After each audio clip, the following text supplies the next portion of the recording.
Pledge of Allegiance.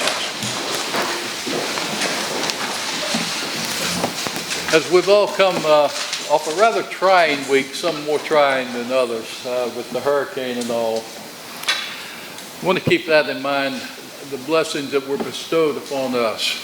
And the Lord, we thank you for the many blessings you've now bestowed upon the city of Charleston. Most recently, saving us from a tremendous amount of potential damage from this hurricane. We thank you for the city of Charleston and protecting us from the devastation that we've seen over in the islands. We pray that you will bless this body as we deliberate the issues that concern all the citizenry of this city. We ask that you bless and protect our military and those that are in harm's way as they protect us for it as a nation. Give us the strength and wisdom to do your will as we deliberate the items before us. Amen. I pledge allegiance to the flag of the United States of America and to the republic for which it stands, one nation under God, indivisible, with liberty and justice for all.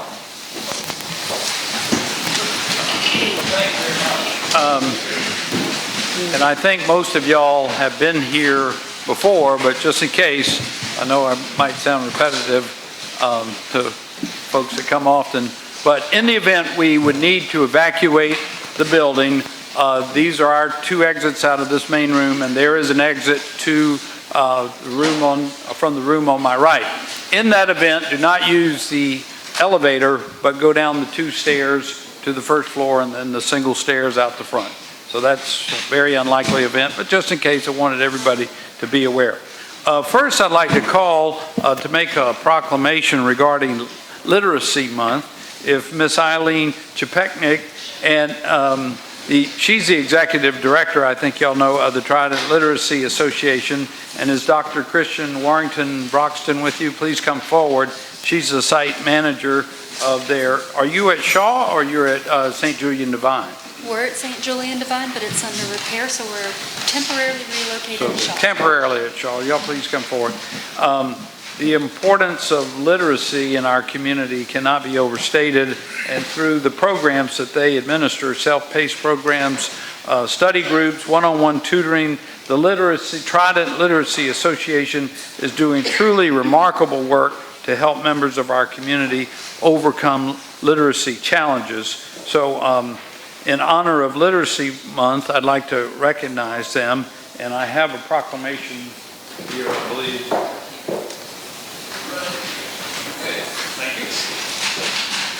So whereas the need for a highly literate citizenry increases as our community moves towards an increasingly technological future, and approximately 15% of adults in the city of Charleston do experience literacy issues, whereas Trident Literacy Association provides individualized instruction to adults in the city of Charleston in partnership with the St. Julian Divine Community Center to help improve skills, earn their GED, and win career-ready certificates, enter continuing education, take advantage of apprenticeship programs, enter higher education, the military, or the job market. And whereas Trident Literacy has served our community and helped our citizens transform their lives for 47 years, y'all. Whereas the city of Charleston deems it important to recognize and highlight the economic and societal importance of literacy, I urge my fellow citizens to learn more about the importance of literacy and become involved with literacy in our community. So now, therefore, I, John J. Tecklenburg, Mayor of the City of Charleston, hereby proclaim September 2019 as Literacy Month, and the week of September 23rd through the 29th as National Adult Education and Family Literacy Week right here in the City of Charleston. And could I invite Eileen to come forward and accept this and maybe say a few words to those gathered.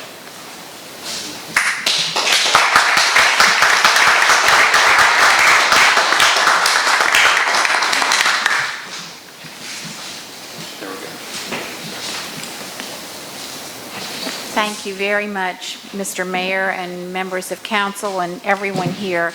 As you heard, Trident Literacy is 47 years old, and tonight makes 15 years that I've been coming here for this proclamation, and it's my goal to go out of business. Not, we might anyway, but seriously, so that we solve all the literacy problems and we just are not needed anymore. So thank you for the proclamation, and thank you for the opportunity to bring attention to the issue of adult literacy. I'd like to share with you tonight some of the hopes and emotions our students recently expressed at our achievement ceremony that we just had this past August. These are students whose life trajectories have completely changed because of Trident Literacy. So here are some of the things they wrote. I realized my children need me for education and to be an educated provider. It's the biggest accomplishment I want to achieve so I can start college, so I can have a great career and a future for myself and my children. I have a baby on the way, and I want a better life for both of us. I want to be a productive member of society. I moved to a new country with a new language just to see my family again and start a new life. Our students come from a variety of backgrounds. Some did not gain the school readiness skills as children because their parents had low literacy skills. So they started school behind their peers and they never caught up. Some simply made bad choices and need a second chance. Some face illness, bullying, or abandonment. And they all face multiple barriers such as transportation, homelessness, lack of child care, no job skills, and a host of others. Most live in poverty. But all of them are on their way to a better life for themselves and their families, and they're willing to work very hard to achieve their goals. We're so grateful to the City of Charleston for the partnership at St. Julian Divine Community Center, which is being renovated, so we're temporarily at the Shaw Community Center, and we really like it there. One of our students there is Al. He's a military veteran with schizophrenia and recently diagnosed dyslexia. His whole life he had trouble reading. Now, under the excellent care of Kristen, our site manager, and caring volunteer tutors, he's making great progress, and he spent the summer reading many books. 2 other students at the center are turning their lives around after some dust-ups with the law. One is 20 and one is 17. They have set education and career goals. One plans a career in the military and the other in IT, and they're working hard to achieve them. One student from last year, Kim, after much difficulty and 5 years of struggling and working hard, finally earned her GED, and now she's enrolled in Trident Tech, and she has a full-time job. And Antonio from Italy improved his English-speaking skills, earned a career-ready certificate, and got a full-time job as a manager in a construction company. This is how we help turn our students' lives around, through our individualized, holistic approach, meeting the needs of each one and helping them navigate all the bumps in the road. Thank you again for the opportunity to be here, and thank you for the support that we get through both the Community Assistance Grant and the Community Development Block Grant. We could just simply not do this without your help.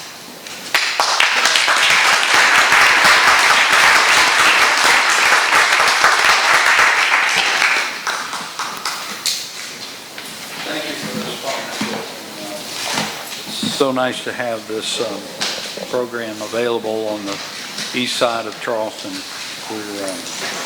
We're very thankful to you for all you do. So without objection of council, this won't require any action, but I would like to, I was going to do this during petitions and communications, but without objection, I would like to ask our Director of Emergency Services, Shannon Scaff, to come forward and just give us a quick, brief update, not just on the hurricane that just passed, but our recovery efforts that are now underway. Mr. Scaff?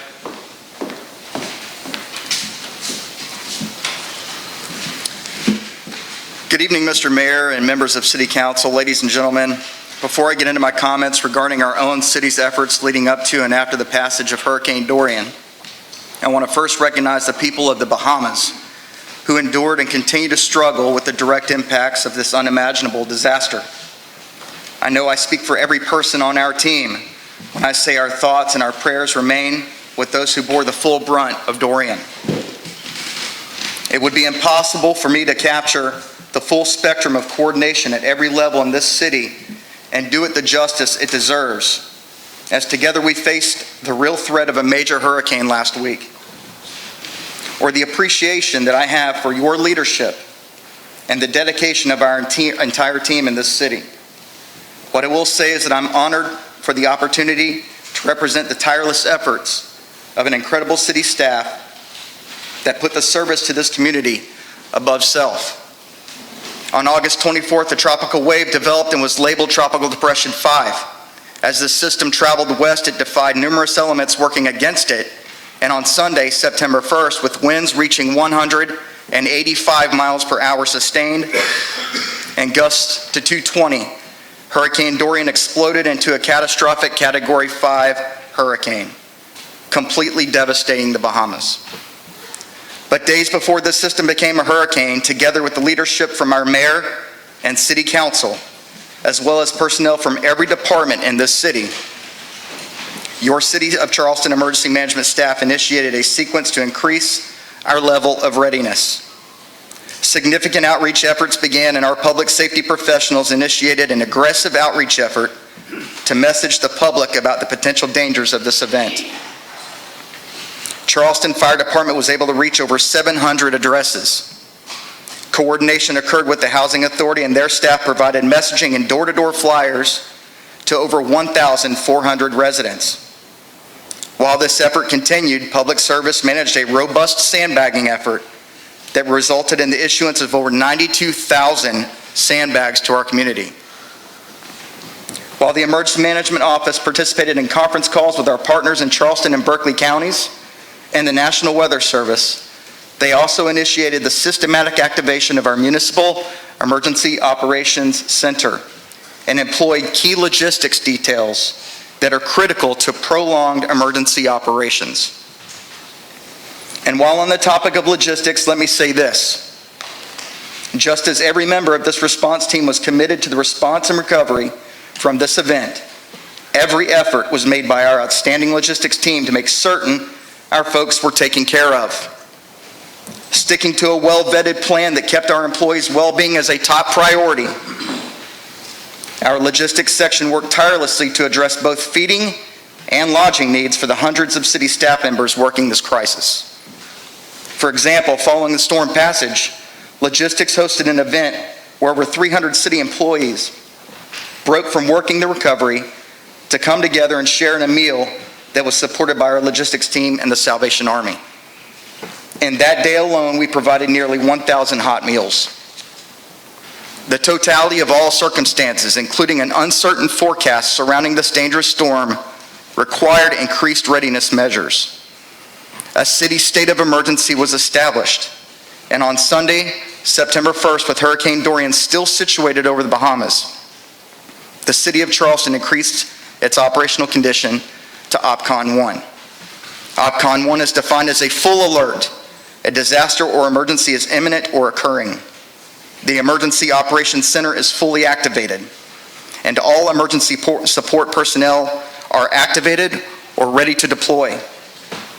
As a slow-moving Dorian eventually made its way north and finally into the low country, a remarkable staff comprised of 75 members assembled to support operations, planning, logistics, administration, and finance activities during round-the-clock operations. In all, the MEOC staff worked 9 12-hour operational periods for Hurricane Dorian. 571 individuals from Charleston sought shelter in Charleston County shelters during this event.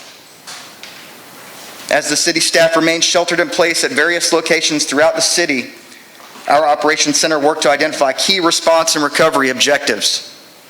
Life safety was at the top of that objectives list. Every effort was made to ensure the safety of our citizens, visitors, and our city staff throughout the duration of this crisis. An aggressive debris management effort continues, and safety remains paramount as we progress through the recovery process.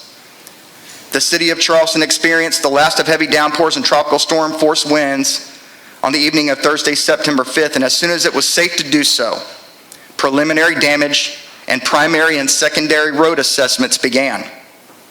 In addition to these assessments, calls from our citizens poured in to our Citizen Services Desk. Between September 2nd through the 6th, the Services Desk received 1,800 calls for assistance. With all these calls, it became clear that despite being spared from the worst, our city did experience significant impacts from this system. Some of the reported and more notable impacts to our city during the height of this crisis include over 300 downed trees, 181 road closures mapped, 135 traffic light failures, 116,000 power outages in both Charleston and Berkeley counties, plus 100% of Berkeley Electric Co-op customers on Johns Island. To my knowledge, and perhaps most notable of these metrics, is that no significant injuries or deaths occurred in our city that are directly attributed to Hurricane Dorian. Finally, in highlighting the city of Charleston's recovery efforts as of noon today, 120 hours since the storm left our area. Of the 181 road closures mapped, all but one, Angel Oak Road, have been reopened. Of the 135 affected traffic lights, 100% have been addressed. Of the over 300 downed trees, over 100, some deemed the most dangerous, have been addressed. Damage assessment teams report that they likely be 100% complete with their assessments by close of business tomorrow. As of 3 p.m., 18,369 damage assessments have been completed, with 199 damaged properties, and of those, 60% have been labeled cosmetic damage. The City of Charleston continues to address debris management challenges in daily meetings with city staff and our mayor, as well as key representatives from the county, state, and FEMA. As of 3 p.m. today, Public Service has delivered 218 truckloads to Sumar Street from around the city. There are roughly 5,000 cubic yards of debris at that site. Removal of that debris commenced at 4 p.m. today. Public Service estimates 118,000 cubic yards of debris, with the only exception being Daniel Island, and those numbers are still pending. Public Service has 6 crews working 12-hour days to assist in this recovery. And moving forward, we will participate in Charleston County's debris removal contract. Those operations will commence tomorrow. In closing, I want to say this: during my 26 years of combined military and public service, I've seen firsthand some of the worst disasters in our nation's history. And I've been fortunate to have been a small part of some great teams. And I was sure that after I retired from the United States Coast Guard, I'd never be as fortunate as I was to serve alongside men and women of that caliber. But I was wrong. The leadership at multiple levels, the partnerships with our neighboring municipalities, counties, and federal partners, to include the Coast Guard, the incredible dedication, stamina, and determination that I've seen from every representative of this city, from our newest or most junior employees to our city council and our mayor, assures me that we are indeed a Charleston strong community. And it is my honor to serve with you all. Thank you. Wow.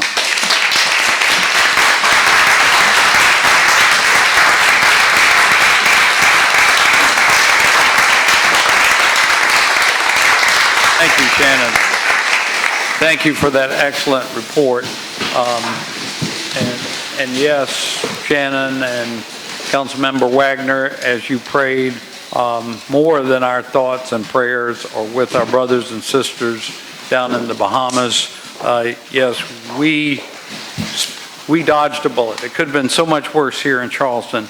Already, individuals and organizations here in Charleston, like Water Emissions International, are bringing water purification systems to the Bahamas. Senator Sen, who I believe has a second home in the Bahamas, has started her own relief effort. At my Rotary Club today, donations are being made. There was an article in the paper. So I ask all our citizens to join together. I know there'll be many ways to which you can help our brothers and sisters in the Bahamas, but boy, they really need it. And I want to also echo Shannon's remarks about what a remarkable team that we have at the City of Charleston, and admit that we have those partnerships with the other jurisdictions in the county, but it is truly an honor to serve with Shannon and the fine staff. You wouldn't, their commitment level and service to this city is just amazing, and I'm going to risk leaving someone out, but I'm just going to mention a few names as highlights. You know, Shannon, by the way, became our Director of Emergency Management a little over a year ago when Mark Wilbert was elevated to our Chief Resiliency Officer.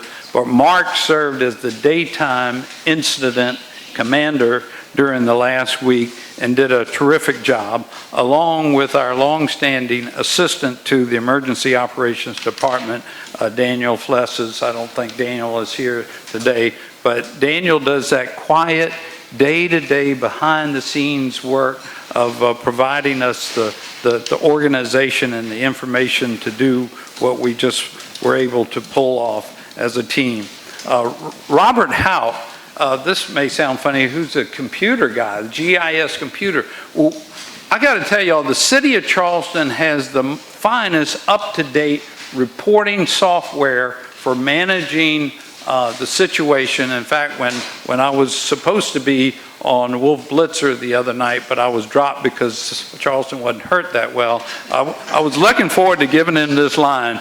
Well, Wolf, you might have the situation room, but we have the situation dashboard. That's it, the situation dashboard that Robert Hout devised for the City of Charleston. And then all these teams going out doing the emergency assessments right now, it's made so much easier by the system that Robert and GIS developed for them.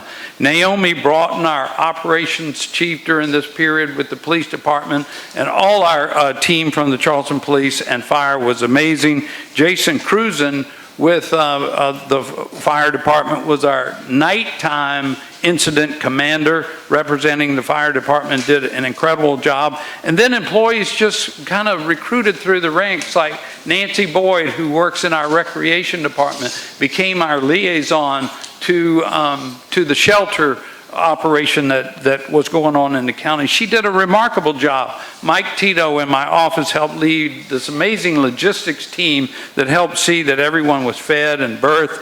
Jason Kronsberg, what can you say about our parks department? They're just incredible. And when I heard that Jason was out there with his chainsaw, that's right, he was. How many department heads are out there with their own chainsaw, you know, when need be?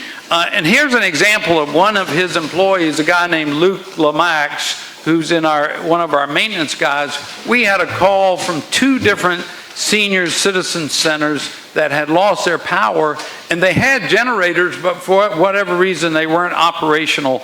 And you could say, well, that was private property. That wasn't a matter of the city to tend to. Luke went to those senior citizen centers, and he was talented enough to get their generators going and bring emergency power back to those senior citizen center. Our traffic and transportation department, getting those signals up was no small task. I mean, it was amazing effort within like 48 hours, just limited by the power in some instances. They had all our traffic signals working. I must shout out to both the mayors of Columbia and Greenville. As it turned out, just Columbia sent crews. We didn't feel like we needed to bring them all the way from Greenville, but they were willing and able.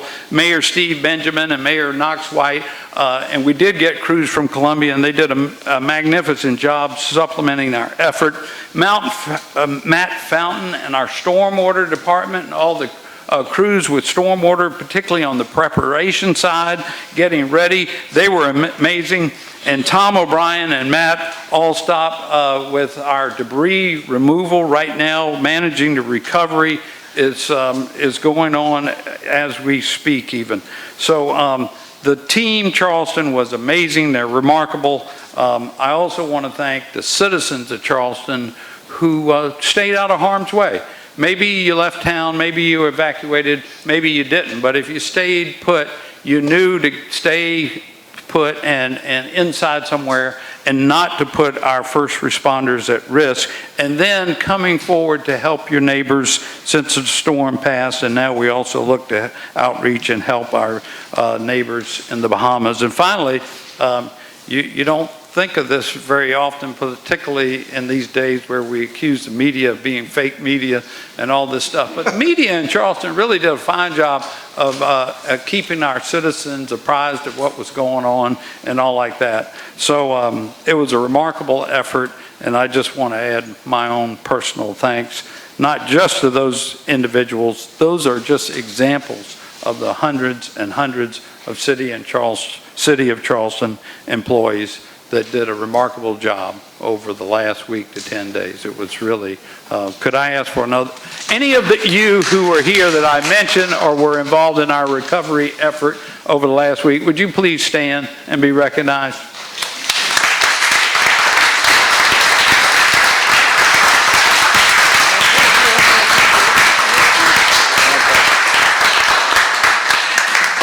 All right. Finally, as council knows, I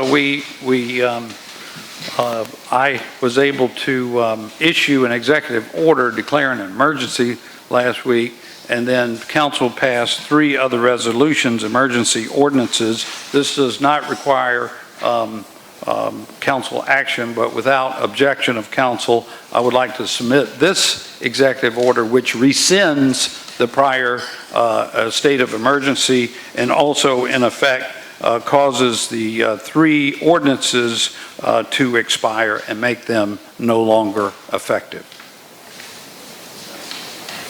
So next is our public hearings. The first one up.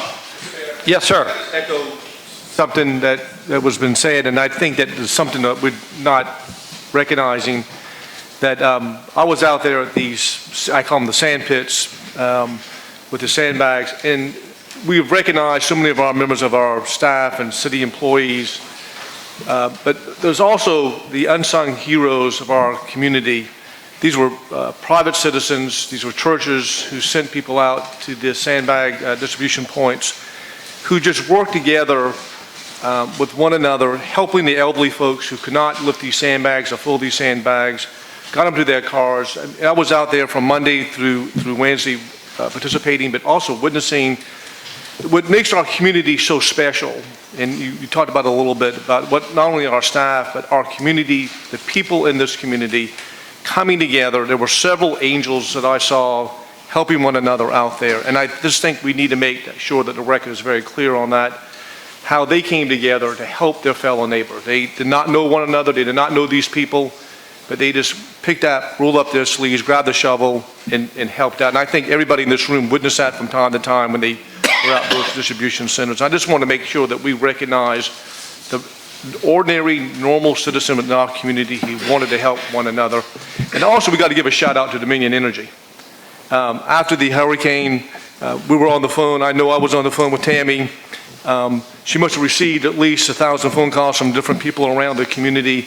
They were responsive. They helped us when we had areas that we needed attention to. The power got back on. It was hot. It was extremely hot, but I just want to give a shout out to Tammy and to Dominion Energy.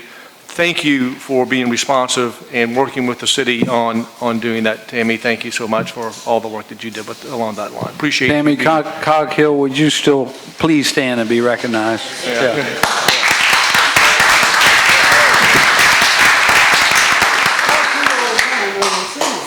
Councilmember Wagner. Yeah, Tammy talked to all of us at least a half a dozen times. I can almost guarantee it. I can show you the emails, and she just stayed right on top of it, even when it was done. Thanks, my friend. And yeah, she kept a lot of the constituency much happier than we could have made them by ourselves. All right. Without further ado, we'll go forward to our public hearings.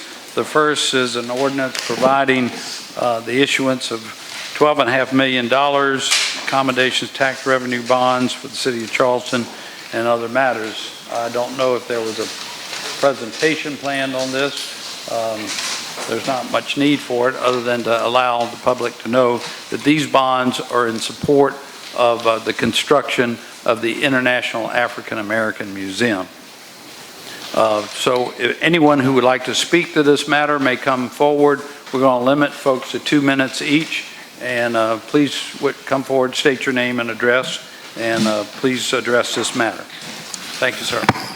We know that in these times, it's a political season, so, the mayor can, based on the press conference I saw with him and the governor and everybody, the mayor can make you popular or he can make you unpopular, and I'm unpopular. So what I will say in the spirit of that is that this museum at $12.5 million bond right now, based upon, you're going to approve it and support it, and I understand that, but I rescind my support just based upon the facts of now and the facts of $8 million statewide for affordable housing in this state, based on the fact that 10,000 young people under juvenile justice was arrested in 2017. In 2017, the masses of those young people are descendants directly probably of slaves. What are we going to do for people who live in right now based upon the flooding? Secondly, with the Dominion piece, with this account, because they're giving a lot of money to the museum as well. All these corporations are giving the museum tons of money, $58 million raised. The question will now be, will the same corporation who redlined our community in insurance and banking, will they then reinvest back for those citizens that look like me? Now, I'm going to give you this denial, Mr. Mayor. My guy from the Supreme Court, Scott S. Harris, from the Army Corps of Engineers, which is located in Charleston, which we talked about, permits issued with bonding dollars for our community before the Dorian happened. Now, what's going to happen now with the Floodwater Commission he serves on, and what are they going to do as far as getting funding in the governor for these very trying times for folk in the community? You can support the $12.5 million for those who's on a plantation and never got a damn dime to work on it, or you can do something for those descendants who are here right now. Time. Thank you. Would anyone else like to be heard on this matter? Seeing none, it comes to council. Second. Motion to approve. Any discussion? All in favor, please say aye. Aye. Any opposed? The ayes have it. Next is the ordinance regarding hotel and accommodations in the city of Charleston. Mr. Lindsay. Thank you, Mr. Mayor and members of council. This ordinance is one that comes before you after a lot of work, as you all know. It does three things primarily. The first is that it helps to keep the balance of uses in downtown Charleston. It helps to limit the growth of large new hotels, and it creates new funding for affordable housing through the fee in lieu. It comes to you after a first read by you all here at council, a unanimous endorsement and discussion at Planning Commission. The task force, which gave a tremendous amount of time and thought and who deserve, I think, all the credit in the world for the effort that they put into this, reviewed it after Planning Commission's hearing and took up the items that Planning Commission requested that they discuss. Some of you, of course, served on that task force. And with all that said, it comes back before you this evening. Now, I have a couple of items related to this. We have heard some discussion about clarifying one of the components of this ordinance related to the limit on full-service hotels. We have a suggestion about how to do that. And we also have, some of you have seen this before, a spreadsheet that shows the wages of accommodations workers, and that is what we've based our fee in lieu upon that is proposed for hotels on the peninsula. So with that said, those are our two handouts, and we can open the floor for discussion. I'll give it back to the mayor. It's not in lieu. It's a fee, it's not a fee in lieu. Correct. All right. So would anyone from the public like to be heard on this matter? Please queue up on either side. We get a motion to put this on the floor? We'll have the public hearing first. For public hearing? Oh, yeah. Yep. Okay, that's right. We'll need to hear from the public. Yes, ma'am, please come forward. 2-minute limits, please, on a remark. My name is Susan Bass. I'm the president of the French Quarter Neighborhood Association. And I would, okay. Is this better? Thank you. First, I'd like to thank City Council for recognizing the need for a task force to be able to move this issue forward and to come to a resolution. And I also want to thank the mayor for asking me to serve on that task force. And I just want to say that we spent, as you well know, and many who have served on the committee are here, there was a lot of collaboration and a lot of compromise. And I think what we did, the work that emerged, is really good work. And I just want to say, let's not let perfect be the enemy of good. Please pass this. Thank you. Hi, I'm Janet Hopkins. I live at 141 Church Street in the primarily residential core of the neighborhood. Although we do have 2 churches, 2 theaters, City Hall, a museum, a park, lots of galleries, lots of office space. We're very diverse. We don't need to be any more diverse. And we need to protect the residential quality of life. I was a little bit confused by some emails from Historic Charleston about wanting to remove a ban on rooftop bars. I didn't see that in the ordinance that was listed in a May City Council agenda, but I'm very opposed to rooftop bars, especially after going to Savannah about a year ago on a Saturday night, and there was a rooftop bar just about in every block. And between that and the bars that are pedal bars, pedal pubs, it was like a carnival there. And the French Quarter where we live, we're so affected by what goes on around us and what goes inside of our neighborhood commercially. I don't know if that ban was actually in the ordinance, was it? Because, does anyone know? Pardon? It still is in it? This is just a comment period. Oh, okay, I'm sorry. Okay, sorry. Anyway, I would just oppose that. I would rather see the ban in the ordinance if it is included. Thank you. Great, thank you. Yes, sir. Good evening. Good evening, Council. Thank you. My name is Winslow Hasty. I'm the head of Historic Charleston Foundation. I was honored to serve on the task force and hopefully will continue to. And I'll speak to the rooftop thing in a minute, but I agree with what has already been said, that, I think that the way this topic was approached and pulling these various groups together to sit around a table and really hash out what are fairly complex issues is this hopefully will serve as a model for how we tackle future thorny topics, because I think the way it was done in the spirit of collaboration and in the spirit of sort of constructive, moving constructive policy forward was really excellent. And I think at the end of the day, we reached a very high degree of consensus, which is pretty incredible given that's a pretty controversial issue. So I think what you have before you is responsive to what you all brought up when you gave it first reading back in May, and we also responded to a lot of the comments that were given at the Planning Commission in July. So this ordinance has received a lot of review and gotten unanimous support, and I feel like we've addressed a lot of the questions that have come up.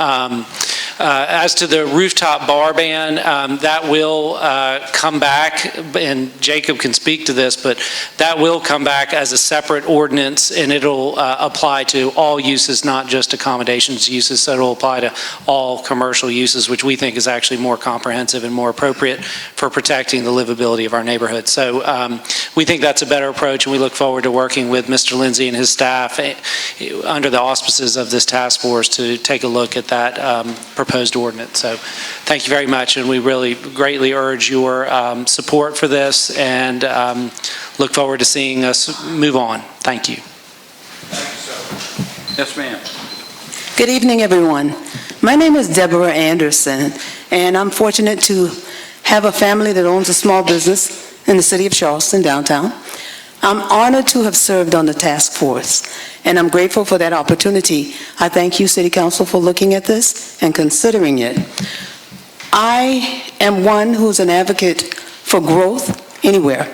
And being in a family that owns a business, I would never want to hinder another person from opening their business and having the opportunity to soar and do all of the great and wonderful things that will give to the city. At the same time, Charleston is a beautiful city with a lot of historical value. And I would not want the city to lose that, to lose the loving neighborhoods and the camaraderie and the closeness and togetherness. So I think that the task force came together diversely with creative ideas to put something in place that I think is really great for the city of Charleston. It will allow room for growth. It will allow room for advancement and all of those wonderful things while maintaining the integrity, the historical value that this city is known for. So I thank you for the opportunity. Yes, sir. Thank you. Good evening. My name is Mike Schuler.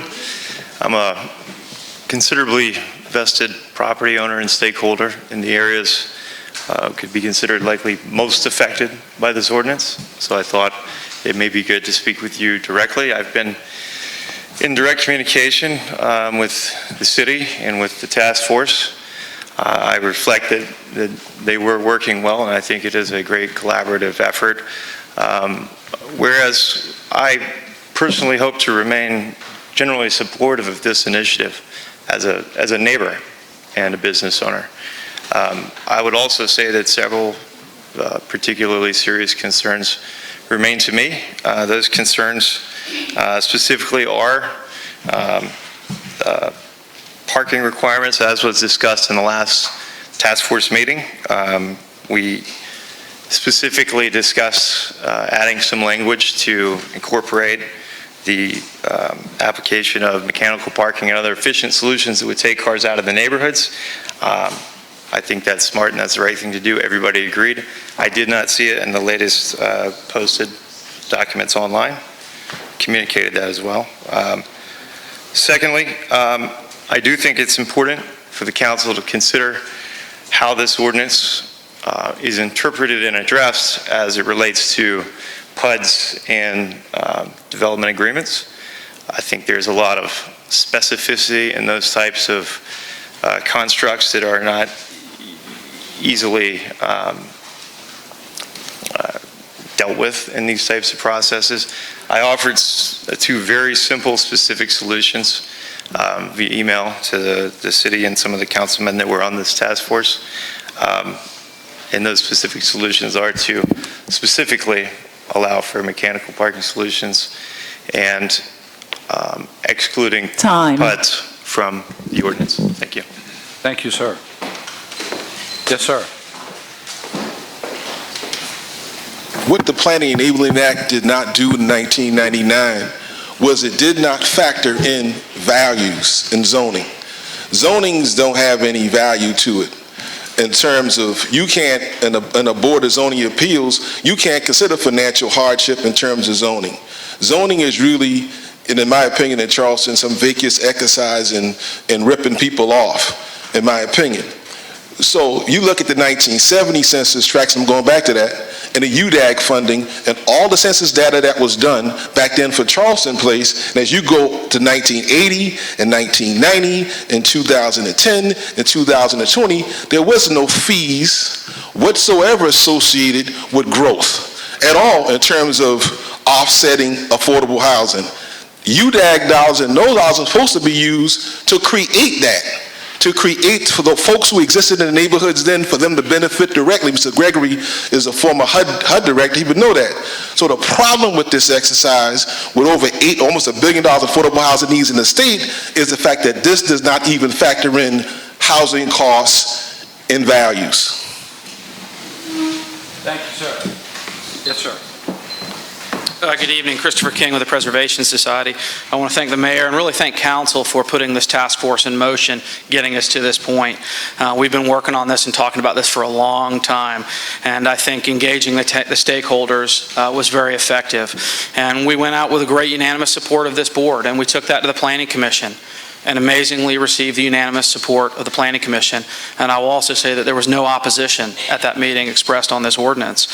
So they gave us a couple things to work on. We went back to the task force, we worked on them, and I think myself and some of you are probably concerned at the speed at which it's come back before you tonight, but I have spent great time going through this ordinance. I want to commend Francis Cantwell and city staff for really working through this ordinance. This is a good ordinance. This balances growth, this protects businesses, office use, retail use.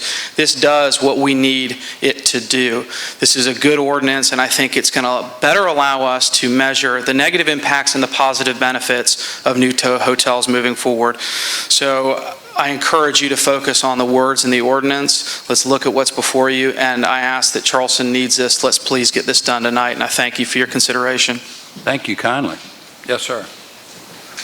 Would anyone else like to be heard on this matter? We'll see none. It comes to council. Councilmember Moody, a motion to approve and a second. Discussion? Councilmember Moody. I was asking a little bit earlier, I've got two kind of questions about this. Number one is throughout this ordinance, there's a statement about having to wait 7 years, and I would be interested to, if you want to put a hotel on a piece of property, you have to have it vacant in effect for 7 years.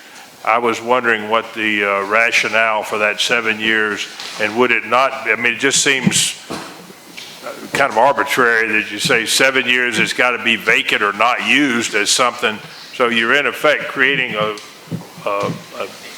eyesore for 7 years if you wanted to be a hotel. If we want to put a moratorium on hotels, that's probably another way of doing it. But it just doesn't seem like, I would rather do it with some kind of incentive. If you want a hotel, you got to give up something to make that happen. But not just a wait of 7 years. So I was interested whether Mr. Hasty, Mr. King, or Mr. Lindsay would like to maybe give me some explanation as to why that is. And my second part of my question is, it seems to me kind of be contrary to that position is that the committee through its deliberations put the minimum number of units at 20, and then at the last iteration it went down to 10. So now it seems to me like you're allowing more of the hotels in these maybe residential areas like on King Street, where the second and third floor were residential units, that now you're making it a lot easier for maybe those things to be eliminated. So I just like some clarification. I'm not very pleased with the way it doesn't make a lot of sense to me. The way that, well, first of all, we'll start with the first question that you brought up. A concern that we've heard over and over, and that this ordinance addresses, is the matter of losing our offices, our workplaces, and losing residences in the city center. We don't want to see the city center become a place that's just given to tourist uses.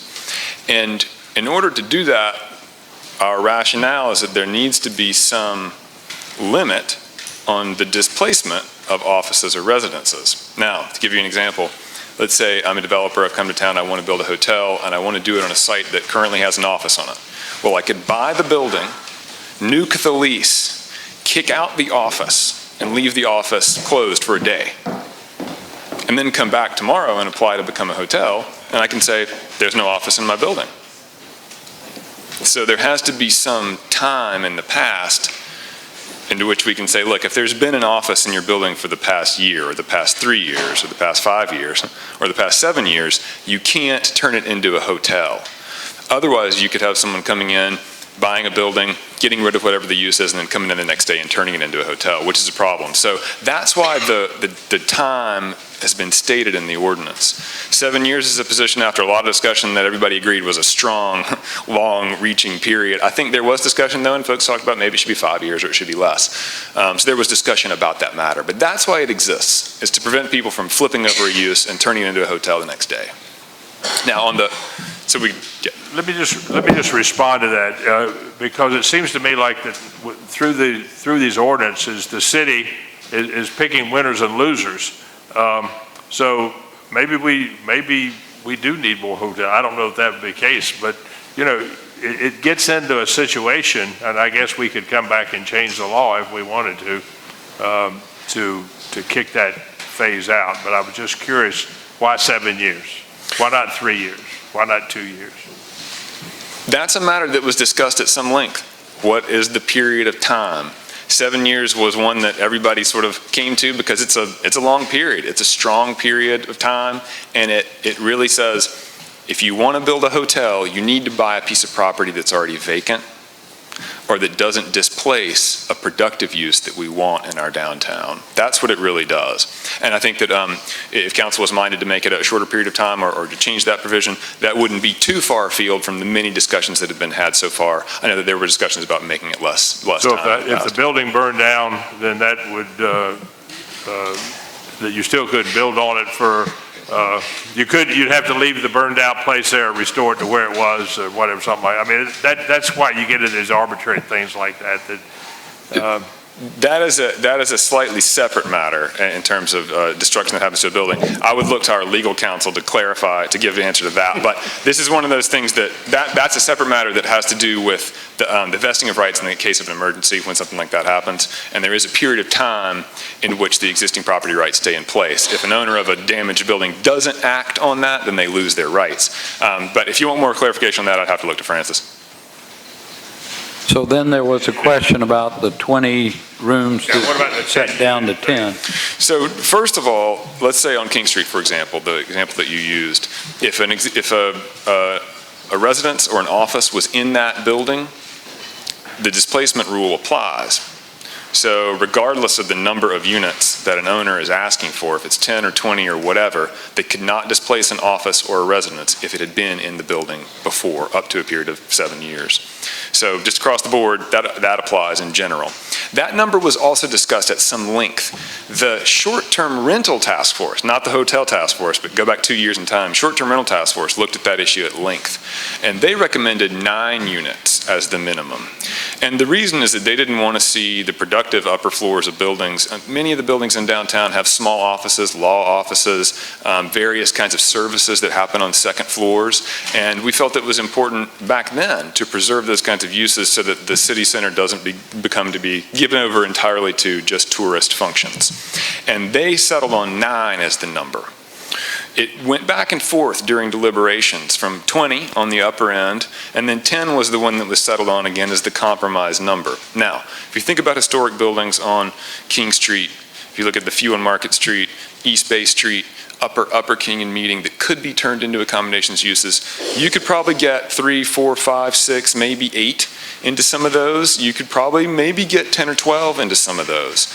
But the truth is there aren't a lot of historic buildings on those streets that could be converted into as many as 20 units.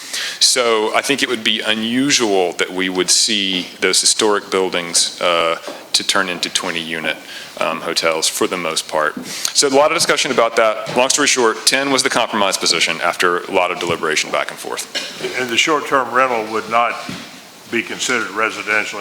Anything under 30 days would be short-term rentals, and therefore it would not be considered residential. That's correct. Short-term rental is a totally separate matter. That only occurs on residential properties. In the city center, it's an accommodations use, period. Doesn't matter if it's run like a hotel or a short-term rental. The code just sees accommodations use. So if you want to have a short-term rental, you got to have at least 9 units. Is that right? That's a slightly separate matter, but you are correct, Mayor. If you want to have a true short-term rental in the short-term rental overlay district, you can have up to 9 short-term rental units. That's a separate matter, though, from what we're discussing tonight. What we're discussing, if you were to be able to put 10 units in an upper floor on King Street, you would have to take it to the BZA and meet all the requirements, just like any hotel in the city, with parking, with paying for the affordable housing, with protecting the diversity of uses. So I think it was Jimmy Palacios who recommended 12, and some other folks said, well, there's some properties that might need historic renovation that aren't being used for anything, and maybe a little lower number would be good. I certainly leave it up to council. Compromise went from 9 to 20. We settled at 10, close to the bottom end, but if y'all want to adjust that up a little bit, we certainly could. Councilmember Wagner? Yeah, that's going to get a couple things in my head. Sleeping units. What is a sleeping unit? Is that a bedroom? Is it 2 bunk beds? What is a sleeping unit? It's not defined in here. Sleeping unit is the term that's used throughout the ordinance, and we discuss it as being a hotel room, but that's how the ordinance throughout the whole accommodations ordinance defines. You would have, for example, a dwelling unit is a home that one resides in. A sleeping unit is a unit that one resides in for under 30 days. That's a bedroom, or is that a room? It could be a large hotel room. It could be a small hotel room. But the point is that it's the term that defines, in effect, the difference between dwelling and a hotel function. Legal wants to weigh in. Sorry, it's defined in 54-120. There's a bunch of general definitions, and it's been defined that way for a long time. But some smart attorney, I'm sure at some point, said, you know, if we can have, you know, so many guest rooms, does, you know, what is a guest room? Does that mean, you know, a unit with 3 different beds in it? Is that a guest room or is that a suite? And so they came up with the sleeping unit idea, and it's basically one hotel unit versus, you know, with however many rooms in it. But so if I'm a Homewood suite and I have 3 bedrooms and a living room, how many sleeping units do I have? So if one key accesses it, we define that as one sleeping unit. Hallelujah. Now I understand what a sleeping unit is. You've helped me so much. But no, I mean, that was one of the items that I've been asked, believe it or not. That's the first thought. I really wish this thing were in the form of a real ordinance instead of a marked up ordinance, because the green markings, the red markings, all of this, some of this looks like it's been deleted, but then it doesn't look like it's been deleted. It looks like it's got a line through the middle, but where you missed the underlines. And I guess I could be, you know, I'm not positive I'm real comfortable looking at it in this format, but if we go to B1, I'd love for you to read that to me and then tell me what it means, because it's a 2-page sentence, and I really would like to know what it means. I mean, this is just me talking. I'm not actually talking against it or for the benefits of it, but let's put it where we can understand it. So you're referring to section... permitted uses and any accommodations overlay. And then you have a 1 which starts with accommodation uses. That looks like it's marked page 3. Okay, Board of Zoning Appeal, zoning may permit accommodations uses. An exception where it finds, bang, and then the 1A, it goes for about a whole page, 1 sentence. So let's go through that and maybe we can figure out what it means. I mean, help an old man out here, buddy. So what this is doing, this whole series of things that are under B1, it's talking about what the permitted uses are in the accommodations overlay zone. All right, let's just do 1A then. And if we just look at 1A, again, this is defining what these things are. And very important, this is something that is used by the Board of Zoning Appeals as they go through their process to determine whether or not a hotel qualifies. And this is the key toolkit the BZA uses when they determine whether or not it fits. So if you... Later on in the document, it says it is the intent of City Council to. enact this, would it not be beneficial if we had a real clue what that B1A really meant? It talks about the 7 years, it talks about irrevocable bonds, all in one sentence. And that's provided our BZA may approve the alteration or replacement of such existing dwelling units on the same side and other accommodations used, written within a radius of 1/4 of a mile. Then we jump over here and it says location does not result in any over-concentration of low-income household as defined by U.S. HUD. Then we go on down a couple more, and then BZA shall require any alteration or replacement, and then we keep going down, bonds and letters of credit, and that's all one sentence. Could we take a breath somewhere in there and say, this is what the BZA is doing here? I mean, it's just phenomenal. Councilmember, I hear what you're saying. This is a complex ordinance. I completely get you. And the Board of Zoning Appeals is very well versed in the complexities of it, and they are the ones who pointed out the challenges that exist. They're the ones who said, this is complex, we need to make some changes to make it better. And even though that does have that long first sentence in there, the changes that come before you do reflect many of the things that we heard from the board that they said they needed to administer the rules better. But you're right, it is a long, complex first sentence. What does it say? Well, it's defining. I believe what it basically says, even though, I'm not an attorney and maybe Francis can help with some, but it's all about the displacement of residential use when the BZA considers giving a special exception. Isn't that right, Francis? Yes, sir.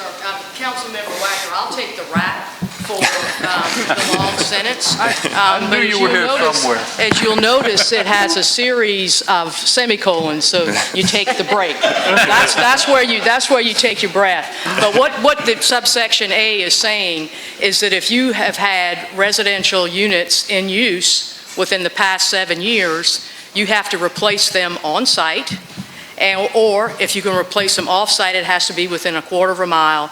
And you have to replace them in a similar income level and rental level as what you're displacing.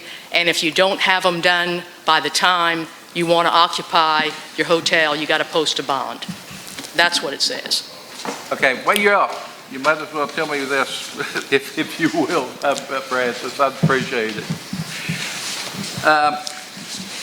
Over here, we're talking throughout here. Special exceptions, special exceptions, special exceptions. And the only one that knows what a special exception is, apparently, is the BZA.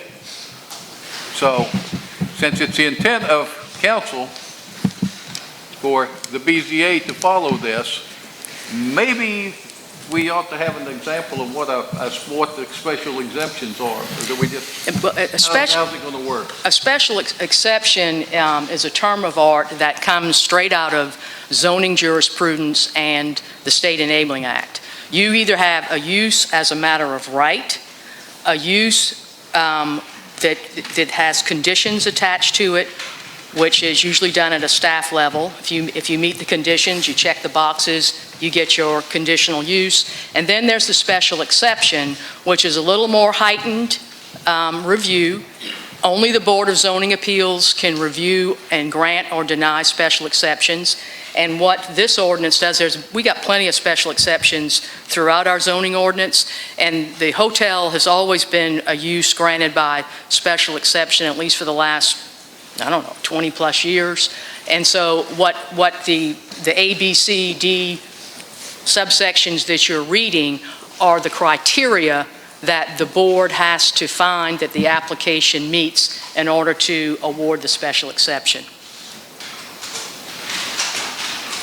Okay, that makes sense. But I'm hearing this, and I'm not smart enough to make it all up by myself. So I'm getting a lot of questions.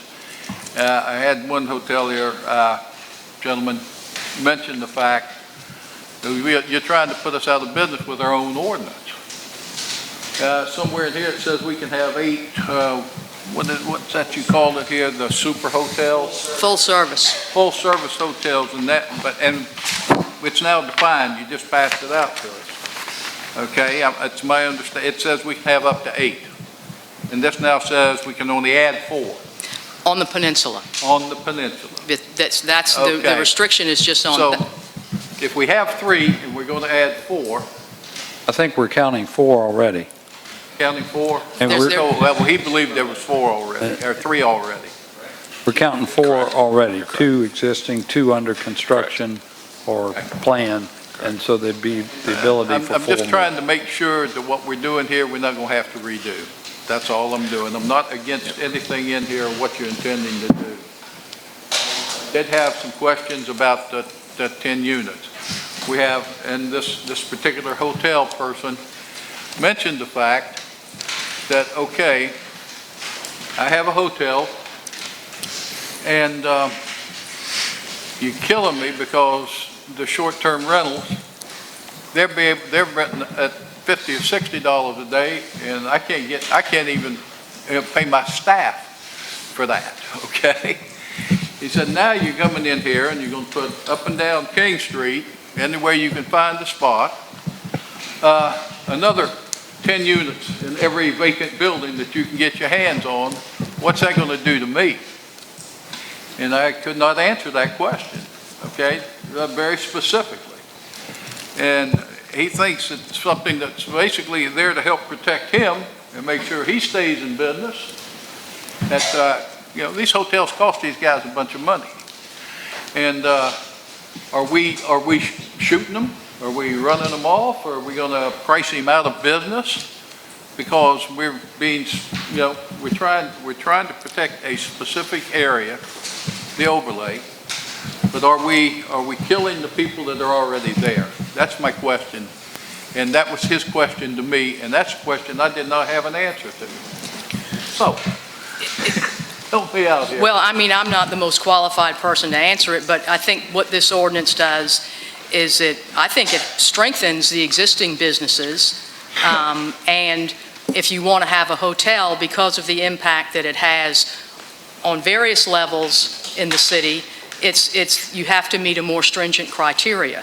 So I think that the idea was not to put the kibosh on hotels in the future, but saying if you're going to have one, there are certain things that you have to, certain criteria that you have to meet, and be very sensitive to things like housing and office use and retail. We don't want, I'm not speaking for myself, but I think the consensus I heard from the task force anyway was that it was very important that the city remain diverse. And I'm not just talking among people, I'm talking diverse in uses. And this was a way to help protect that. That's right. Councilmember White. Thank you. Thanks, Mayor.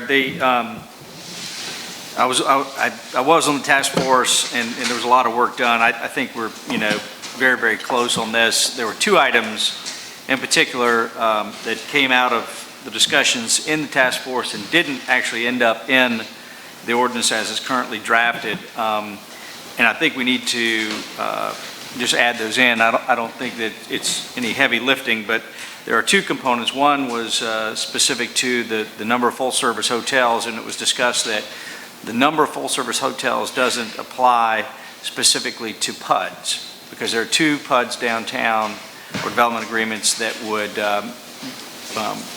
already have entitlements on them. And so we discussed that that the PUDs are not included in that number, but that actually never made it into the ordinance itself. And recognizing that a PUD supersedes the ordinance itself, because it is by definition, its own document, and so we can allow for those in the future if we find that, or any council finds that, or is minded to add a full-service hotel and a PUD. But I do think that we need to spell that out in the ordinance itself, just so we specifically define that 8 does not include in that, or PUDs are not included in that. And the second thing was that we talked about mechanical parking, and so we talked and we agreed we want to include mechanical parking as an option for parking hotels.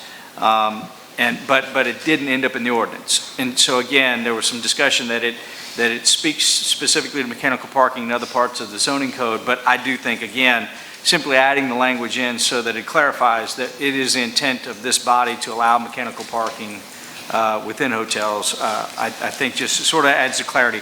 Those are two items that the task force agreed upon, we discussed, there wasn't any consternation around it, it just simply didn't end up in the document as stated, and I would encourage this body to consider adding those two things.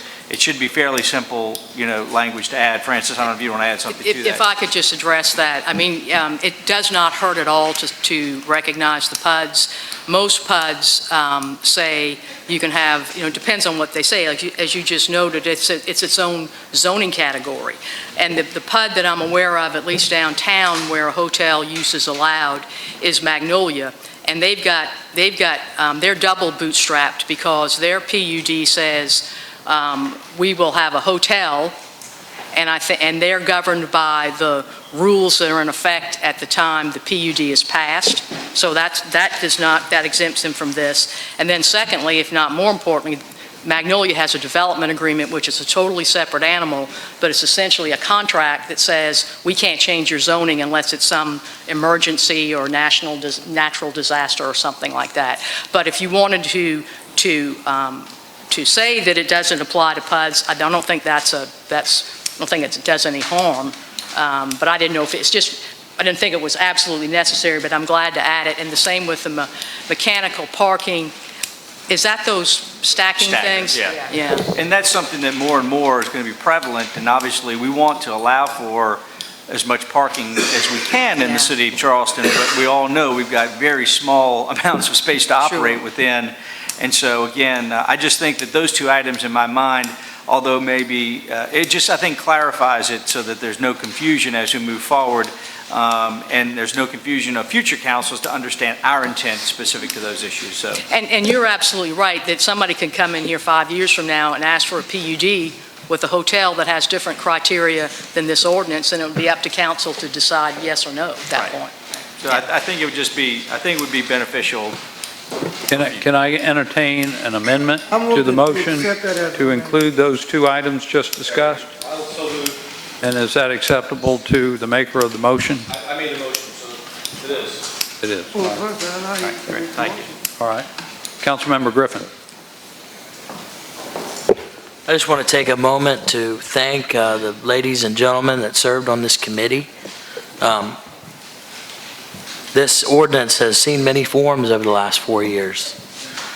And I think that had we brought all the stakeholders to the table 4 years ago, this ordinance might have a lot more clout. Because unfortunately, the damage has been done. Downtown has changed. My grandfather grew up on Columbus Street and my grandmother grew up on Magazine Street. And every once in a while I take them down here to have supper and they don't even recognize where they grew up. They moved to West Ashley for affordability and to have a yard to raise their kids. And unfortunately, things have drastically changed. This ordinance isn't going to change that. And we don't know what's going to happen 50 years from now. Who knows? We could be living in the Jetsons 50 years from now. We might have buildings in the sky, people flying in hover cars. This thing is going to change. But you can't take away all the hard work that the members of the committee did to give us something that is better than what we have now, which is nothing. So I'll support it, although I know that it will change. I mean, I can figure out in my mind where these 8 full-service hotels are going to go right now. I mean, it's pretty easy to figure it out, and people are going to be rushing to make that happen. Eventually, some council is going to change that number. Probably won't be this one, but the only way to get anything done in this city is to get the stakeholders at the table. One person is not intelligent enough to make a decision on behalf of 150,000 people. And so anytime we have a decision that's going to impact every person, not just the peninsula, not just Johns Island, James Island, West Ashley, because we've got 80,000 taxpayers that enjoy downtown as well, and the one thing that they can't ever do is find a place to park. And so everybody's affected, whether it's directly or indirectly by this. And I think that the only way that we can truly find a way to make sure that everybody's satisfied at the end of the day is to have these task forces. And we have to make some tough decisions in this city for livability reasons. And the only way we're going to get there is by bringing everybody to the table. This is another task force that has worked so diligently for nothing other than that they love this city. And I thank you for that. But I will say again, I am not going to vote on getting rid of rooftop bars. Thank you.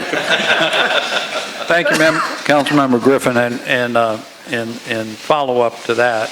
I know when we brought this back for first reading that I recognized the task force members, so I would like, and a few of them spoke here this evening, but I would like to recognize them all, and that was Susan Bass and Winslow Hasty and Deborah Anderson, Christopher King served on the task force, John Marsland, Jim Palacios, who's in Orlando receiving an award for his West Ashley Home 2 hotel today, Helen Hill with the Convention Visitors Bureau, Tim Muller, and then council members White, Seekings, Gregory, and myself. So I thank them, and you're right.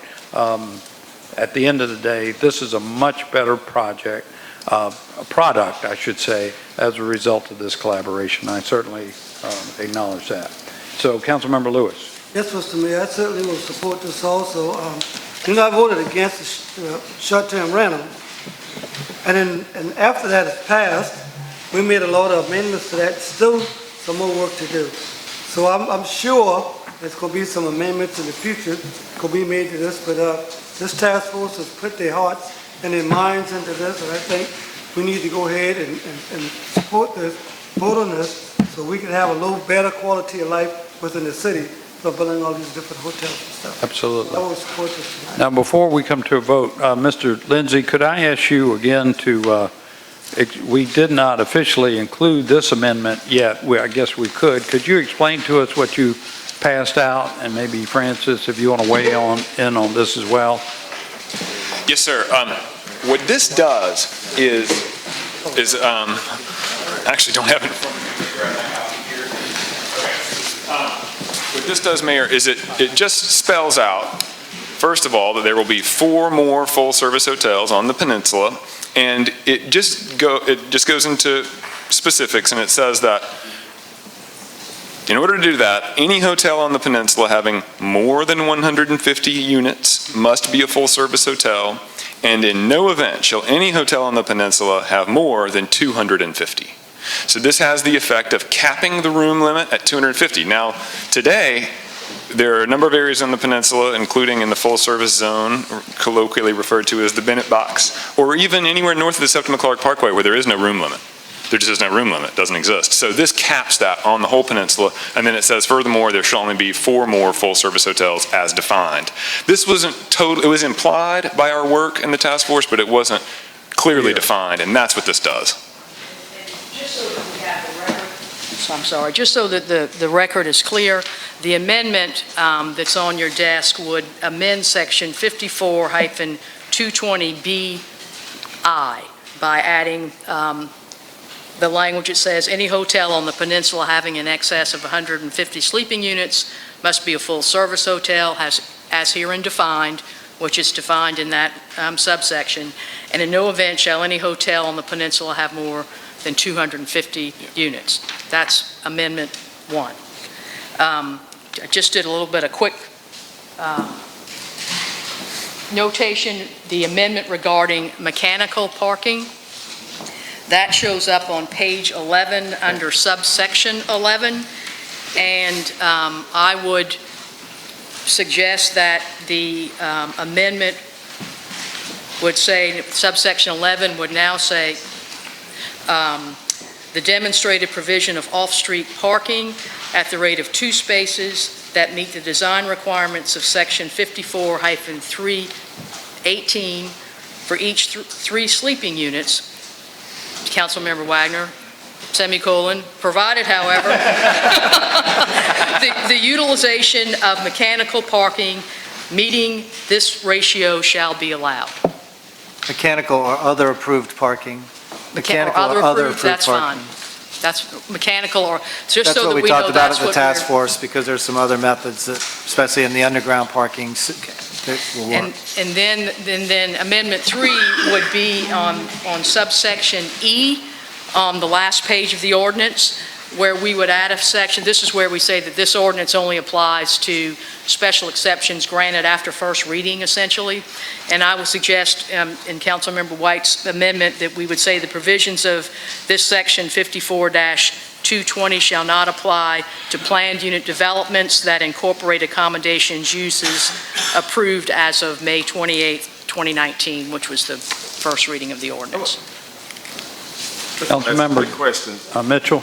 Okay. Although with the task force and the new amendment they have, will this still make sure that all the hotels that we have is going to have their parking on site and not renting properties next door like we're doing, like with special exception that we had, and like some people are renting it from the church parking lot and renting it from various other places? Because if that happens, once these places want their property back,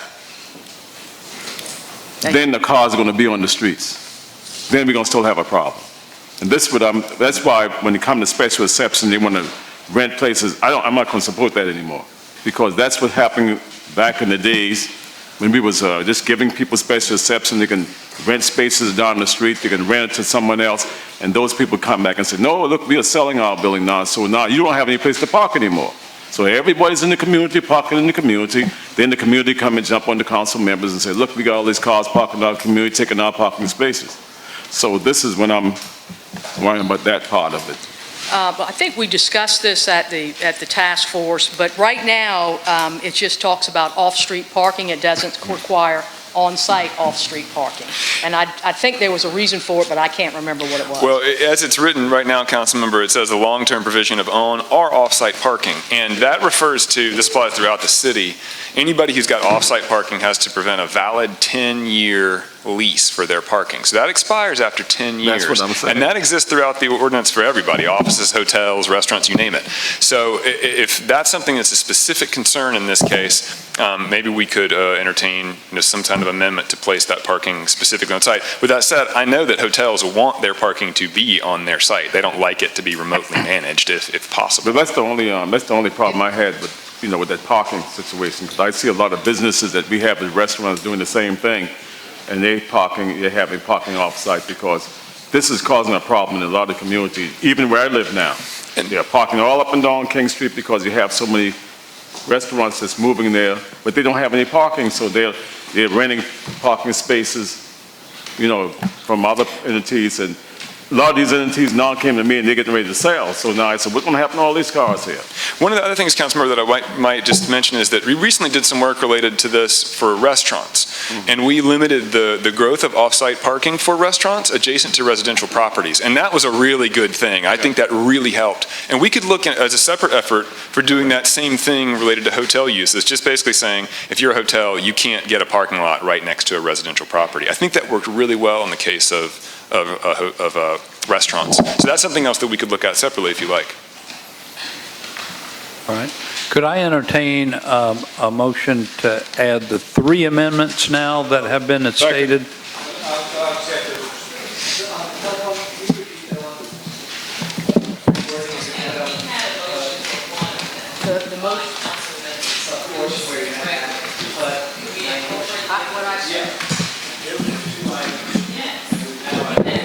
Right. So I'm just saying that we have one amendment All 3. that has all 3 as stated by Attorney Cantwell.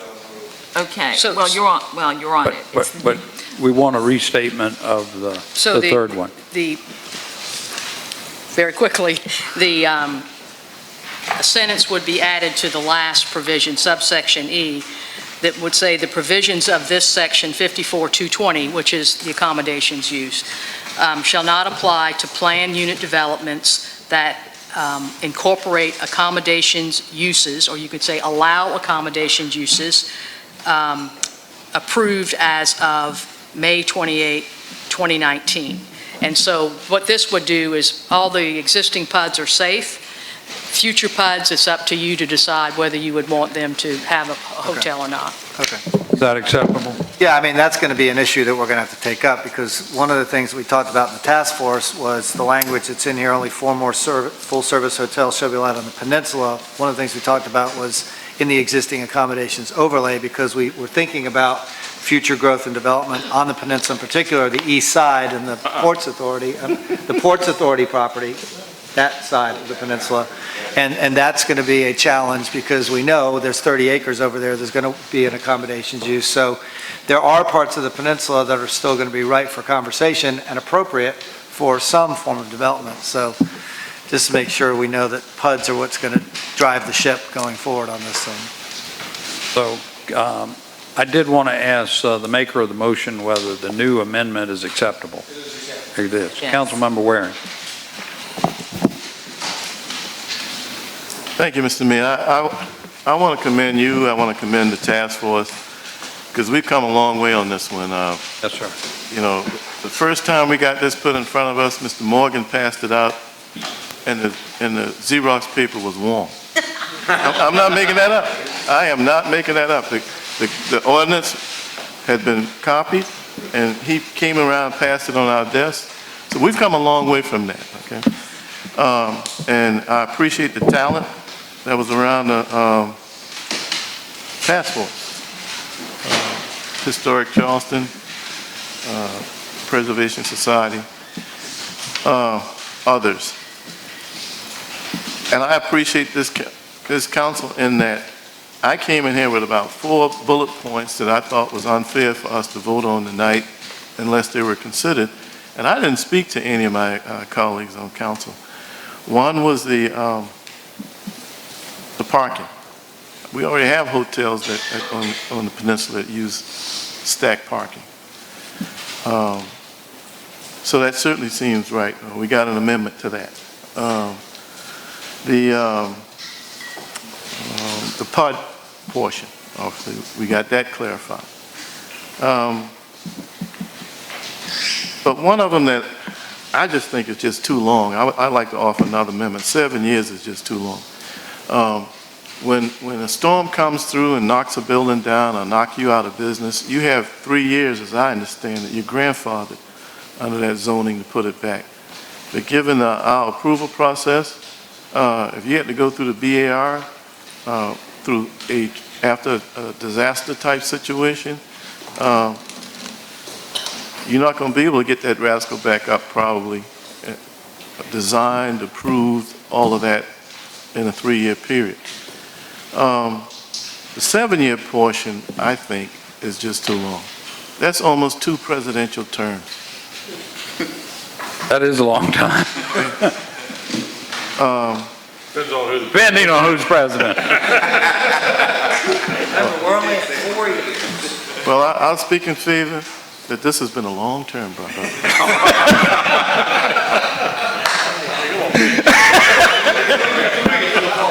I know, but God, it's been long.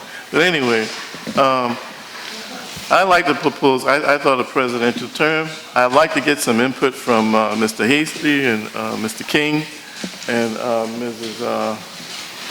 Bass. Has she gone? Has she left? Gone. Oh, that's okay.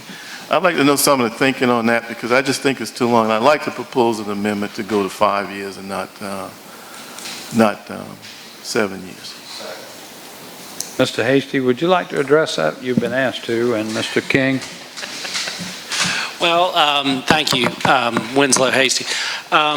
Jacob spoke to it, and we did have a lot of discussion around this. I think what we were trying to do was, as Jacob said, of course, dissuade people from coming in, kicking out tenants, and then the next day. That's sort of an extreme measure. But even what we were saying is sort of the market is tilted so hard towards hotels right now, and I know that could change, but right now it is very much tilted in favor of hotels, and this is sort of, we're trying to balance, about level the playing field a little bit more. And the return on investment for hotels is so great that one could potentially, as part of their pro forma, purchase a building, get rid of the tenants, and still sit on it for a period of 1 to 2 to even 3 years because the returns are so great, and then just wait it out and then come back and ask for their entitlements. And get around that displacement measure, which again, just to remind you all, that was one of the primary reasons that we wanted to open up the accommodations overlay and look at it. It was around displacement of uses and preserving diversity in our downtown peninsula. So 7, again, it might seem sort of arbitrary. At one point we were talking about 10 and they were like, well, that's a little much.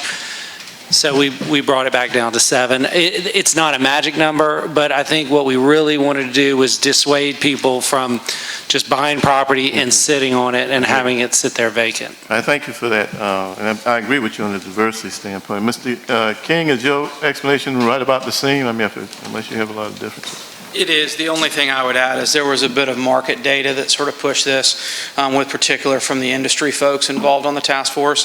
And so really it was, as Mr. Hasty said, sort of trying to calibrate it for the current market condition. 7 years was ultimately what felt to be the sort of the right number for this market. Mm-hmm. You know, economic cycles in this country normally go 4 to 4.5 years. Correct. So that's why I think that 7 years is too long. So I would hope you support the amendment of being 5 years. And I'm going to support the measure. Councilmember Moody. That was kind of my sense of this thing when I raised the question the first time. If I were going to build a hotel in Charleston, it's going to take me 3 or 4 years. I mean, from at least 4 years from the first time so what I'm going to do is I pick up and I say, okay, the Reed building, let's say it's fully rented, I just throw everybody out. Because I'm going to have to I need to start planning. I'm not going to be able to break ground anyway. So you're kind of throwing those people out a lot sooner than you would have to, and if you were going to do something like that. So I just think that time, and maybe 4 or 5 years is a little bit better. I think that would be I would accept that. And the other thing I would say is, once we get through with all these amendments tonight, I don't mind giving it second reading and then bring it back with a clean copy and let us see exactly, go ahead and make those amendments and get it back to us, this week so that we can take a look at the whole thing as to how and see if we have any further debate on it for the third reading. So if you're going to amend it to 5, I'd second that and say that we give it second reading tonight. Is that a combined amendment? Well, I mean, I don't know that we can either decide to give it second and third reading, and maybe 7 people that want to give it third reading, and that's up to council. Right. So we have amendment on the floor to reduce the wait period from 7 years to 5 years. It's been seconded. Is it acceptable to the maker? Yes, sir. Okay, then we'll still continue. That throughout wherever the 7 years is, and that would just become 5. And that's why I say I want to look at it again to see if we haven't screwed up. Maybe some. Well, I'm sure Francis Cantwell is going to keep us straight in that regard. I don't have that little search thing, but I found 7 years in subsection A on the page 3, on subsection B on page 4, and then you skip back and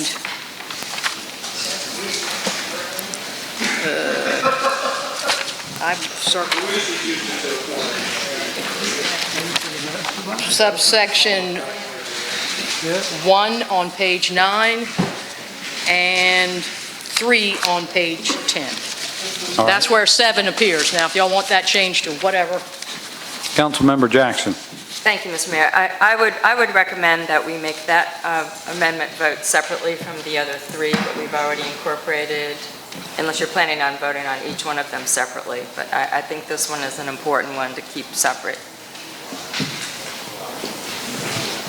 Because I personally, I agree with the other 3, and I don't agree with the change to 5. So we have a chance to vote separately.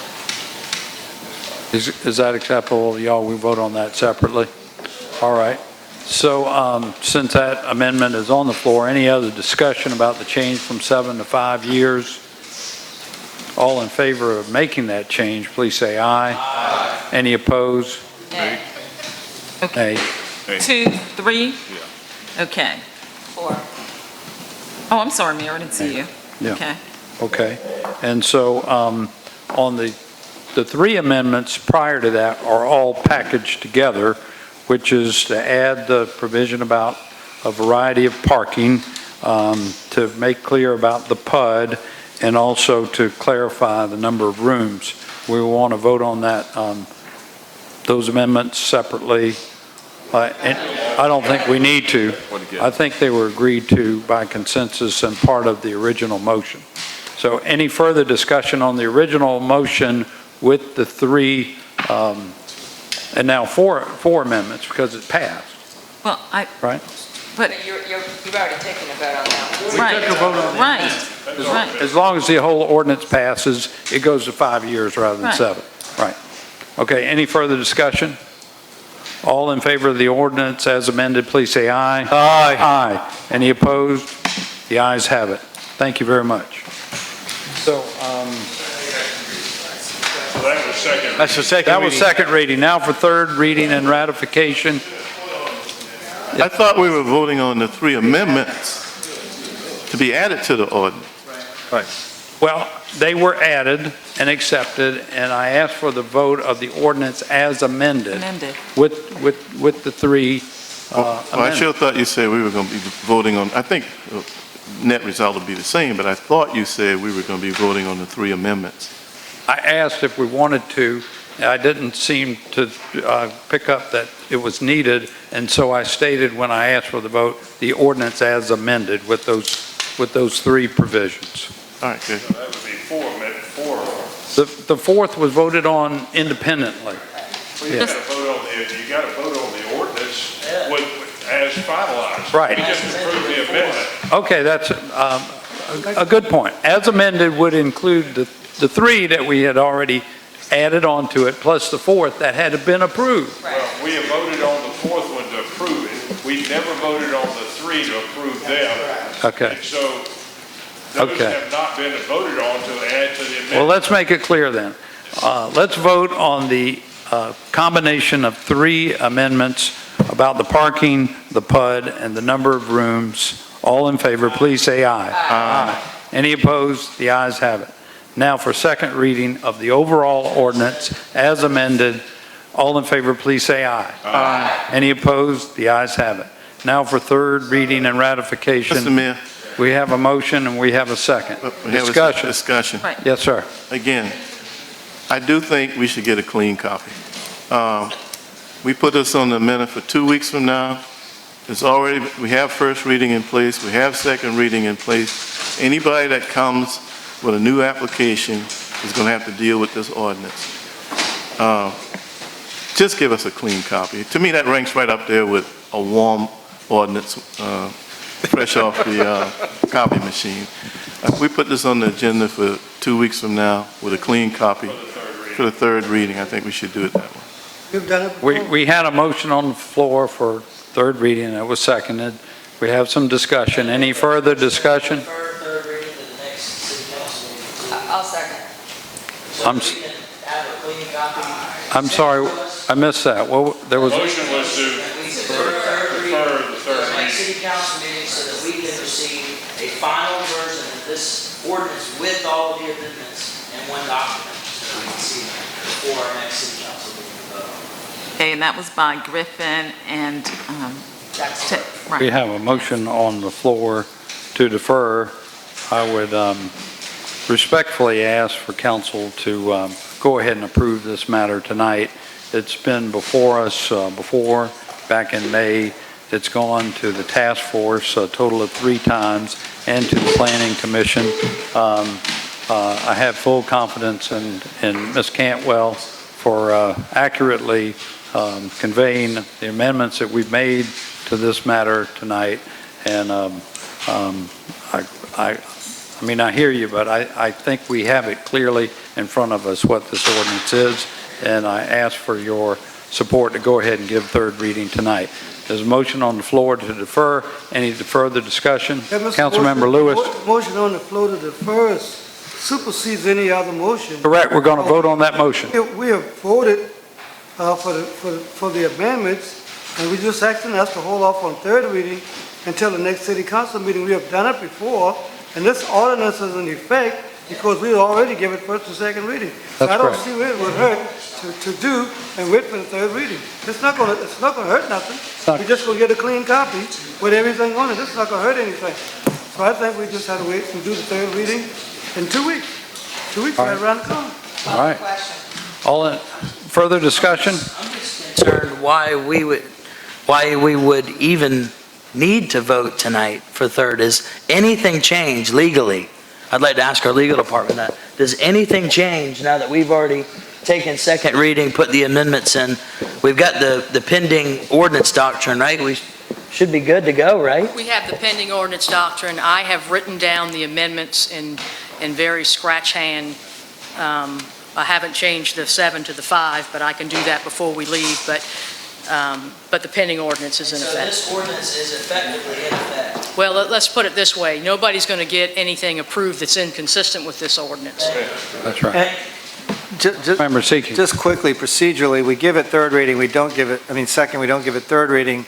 When it comes back, there are no substantive changes that we can make to it without taking it all the way back to the beginning anyway, right? So there's no tactical advantage to not giving it third reading, same as to giving it third reading.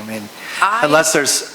I believe that you can amend on third reading, and so I think that once you've given it third reading and you delay ratification, I think that's when that rule kicks in. But I could be wrong on that. But I looked at it and I was surprised. That one changes to disagree about for now, but it's... Councilmember Jackson. Thank you. Councilmember Seekins, I understood that that's why we had the freeboard +2 ordinance on hold, basically between the second reading and the third reading, because we were still deliberating about if that needed any revisions before the third reading. So. Changes can be made. I do believe that. All right, all in favor of deferring, please say aye. Aye. Any opposed? Nay. Nay. All right, 3. So Councilmember Shade, Councilmember Seekins, and Mayor. All right, third reading will come back to us at our next meeting. And I want to take just a minute and also thank the incredible efforts of Frances Cantwell in leading us through this journey. She's been incredible, and we couldn't have gotten here where we are without her. I think it was a lot of hard work on a lot of people's part, so that wasn't just me. I'm just doing what I'm supposed to do. So, that means you'd have to give up each time. All right. So next is our approval of city council meetings from July 25th. Move for approval. Have a motion to approve. Any discussion, additions? All in favor say aye. Aye. Any opposed? The ayes have it. I guess I didn't read out We required them to do it within a certain period of time, which time hasn't expired. August 20 minutes are not ready yet. They'll be ready for our next meeting. So next is our citizens participation period, which is a 30-minute period. Did we have some folks sign up? Yes, sir. So Judge Mendelson is not here, is that it? That's correct. He'll be coming at our next meeting. I meant to mention that. In addition, the recognition of Holy Spokes is not occurring tonight as well. That's correct. Right. Okay. We have 11 folks. I think some of them actually have spoken already. So. We'll have a 2-minute limit. And please, when you come forward, state your name and address. Okay. Anthony Bryant, Muhammad Idris, Mark Knapp, and Courtney Kozelski.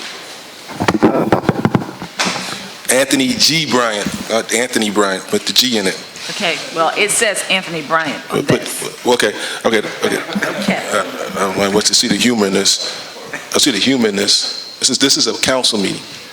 Okay. Now, July the 10th, 2019, City of North Charleston had a public hearing, had a press conference.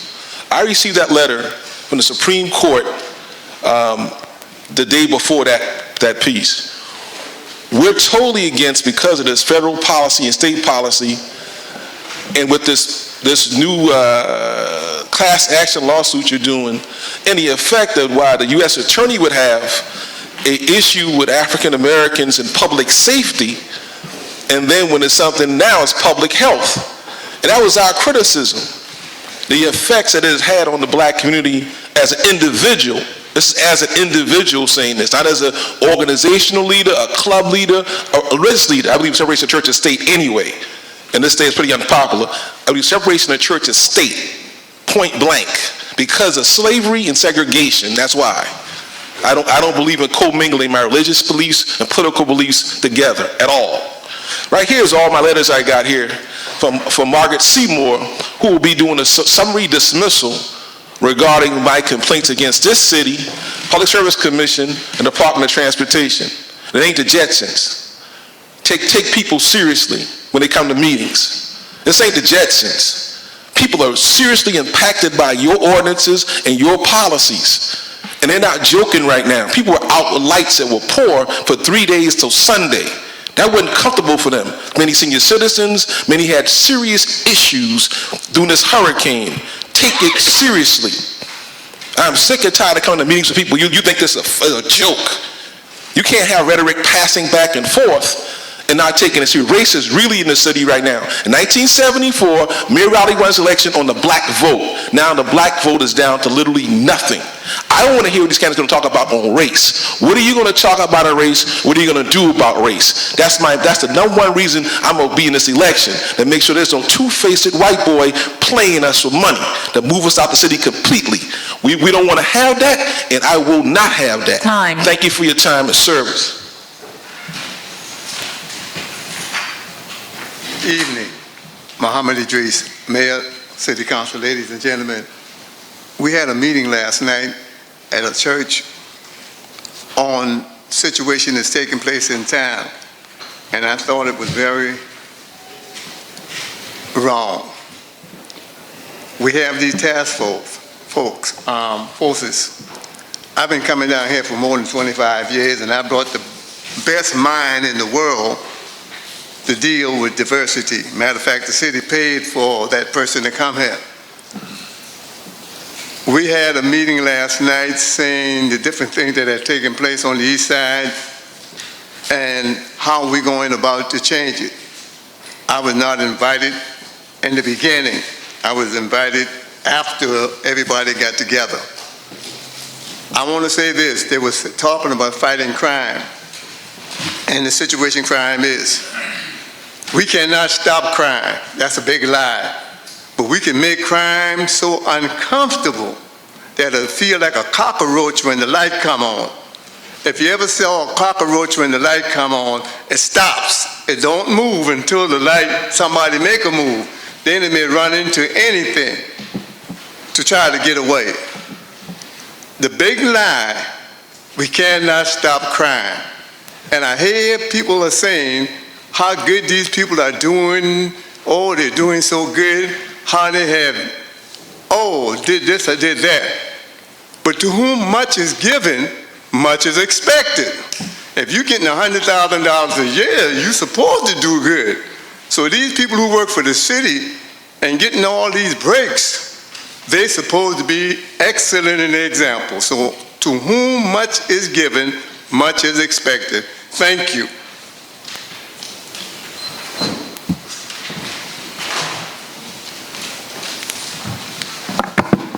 Good evening. I'll be brief, but I'm not a public speaker, so I'm sorry that I'm Courtney Kozelski. I'm sorry, I'm not a public speaker, so I'm going to read a little bit to you. My name is Courtney Kozelski, and I live at 1605 Shandon Street. It's an adjacent property to 1150 Folly Road. I would like to strongly encourage the council to deny rezoning of this property. The second stop work order was issued today. It's the second since August 28th. It's for construction, the stop work order was for construction of an additional 2-story structure on this property. They've engaged in continuous and deliberate violations and deceptive practices at this property to construct in a manner that does not correspond with the city's Century 5 plan for this area. My neighbors and I are all in agreement to deny rezoning and to have the structure removed. I've done a lot of research on this property, so if you have any questions for me at any time, I'm happy to answer. Thank you. Thank you very much.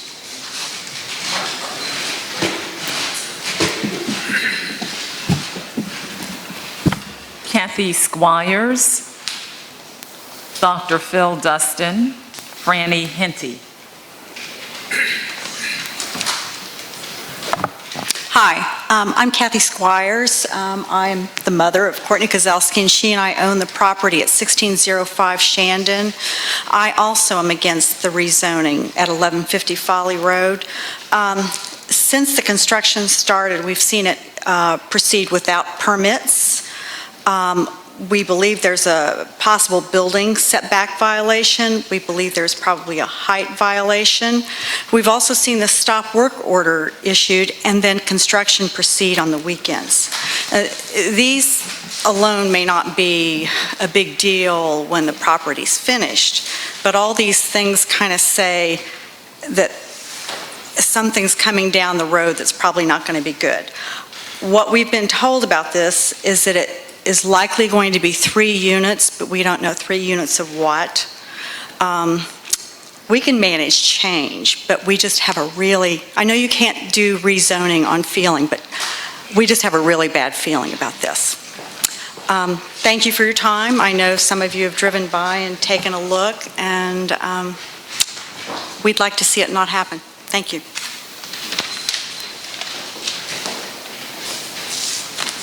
Hi, good evening, council members and Mr. Mayor.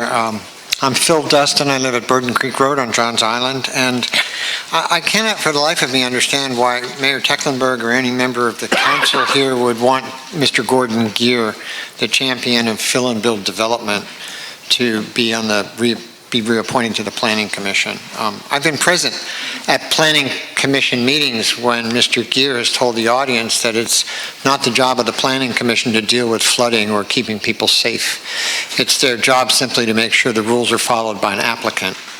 And under his watchful eye since 1997, the Planning Commission has overseen the destruction of James and Johns Islands and West Ashley through the unbridled construction of fill and build housing developments. This must stop. Our present mayor, John Tecklenburg, recognizes flooding as an existential problem, and the city is spending over $1 million on studies alone. So why would the top elected public official of the city, who takes responsibility for inviting the Dutch dialogues to Charleston to help with our flooding problems, actively support the reappointment of Mr. Phil and Bill Gordon Geer to the City Planning Commission? What kind of mayor talks out of both sides of his mouth and continues to actively support the destruction of the fair city he governs over the welfare of its citizens?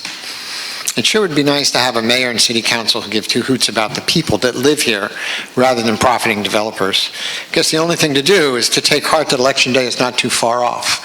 And I'd like to submit that a pound of prevention, an ounce of prevention is worth a pound of cure. So I really believe that this man should not be reappointed to the Planning Commission. He is essentially the devil incarnate when it comes to development and fill and build. And all of you that have been privy to the Dutch dialogues know that that's one of the principal causes for urbanization caused flooding in this city and within this area, and it has to stop. Time. And by the way, if you're interested, I have the Low Country Declaration. If you'd like to sign it, I have it with me. I'd be happy and honored to have anybody sign it. Thank you. Franny Henty here.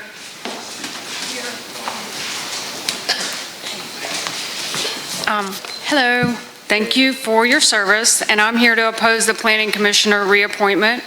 On November the 15th of 2017, this trusted servant laughed at your tax-paying constituents and asked us to temper our opposition to a maximum density development in a high AE flood zone. Some of the properties contiguous are in a V flood zone and are suffering already from so much impervious surface, additional impervious surface on Central Park Road. This planning commissioner pressured a fellow commissioner to vote in favor of the development. She said she couldn't sleep at night if she voted in favor with so much public opposition. Please don't take my word for this. Please listen to the audio script, and please listen to the news piece that was covered by Colby Satterfield. I think she's with Channel 5. And, you know, this caused a lot of civil unrest that night. There's still people who shake about it, that the way that the public was so disregarded when we remember it. It's hard to listen to it, actually, because I was present there. Charleston's full of honorable, qualified, honorable folks who would gladly serve and give this position the dignity, the respect, and the careful consideration it deserves. Thank you again for your time and service. Okay, so Janet Hopkins, I think she wanted to speak on the hotel ordinances. She's not. Okay. Caroline Bradner, environmental package products. Okay. Hi, my name's Caroline Bradner, 131 Spring Street, and I work as the Land, Water, and Wildlife Project Manager for the Coastal Conservation League. First, I want to thank you guys for the opportunity to speak on the amendments that you all will consider to the Environmentally Responsible Packaging and Products Ordinance. We've worked at almost all of the ordinances in the region, and I will say that the amendments are clarifying amendments as we understand them to help support businesses and retailers to understand how to comply and what they need to be doing. Mount Pleasant has passed it. I think Charleston County is also considering it, so it certainly does support a regional consistent approach.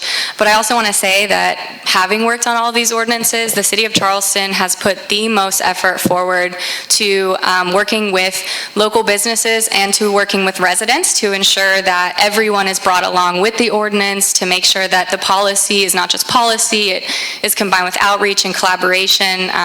The Conservation League is on the task force with that Katie McCain is very successfully running. To help support that transition, we've helped with getting the grants that will provide business roundtables and community workshops and reusable bags to those that need them. And the task force is just doing a really great job, and Katie's doing a wonderful job. So we are excited to continue supporting you through this, and certainly support continued collaboration with retailers and businesses to help make sure that transition and implementation are successful. Thank you guys so much. I appreciate it. Okay, Tommy Doyle. Good evening, Council. My name is Tommy Doyle. I live on Johns Island. I'm here tonight, well, a couple of hats. Palmetto Carriage Works downtown. My family's owned and operated that now for almost 40 years. I'm here representing CARES, which is a group of carriage operators, 3 of the 5 carriage companies in Charleston. It's a work group that we have. Here to thank you guys for getting us open so quick last week. We were closed for 5 days, and my company alone has 80 employees. And for you guys to get us out there in 5 days, that was a great job by the Livability and Tourism Office to get us up and going on Saturday. So thank you very much for that. I'm here tonight to ask for council and the mayor to consider deferring section M number 10. It's a requirement for reporting of accidents. Our group isn't necessarily opposed to it. I think it needs to be tweaked just a little bit. With a couple of tweaks, I think the city could get what they want, which is the accountability for reporting the accidents. And I think the industry could get something that we want as well. You're not asking for a long deferral.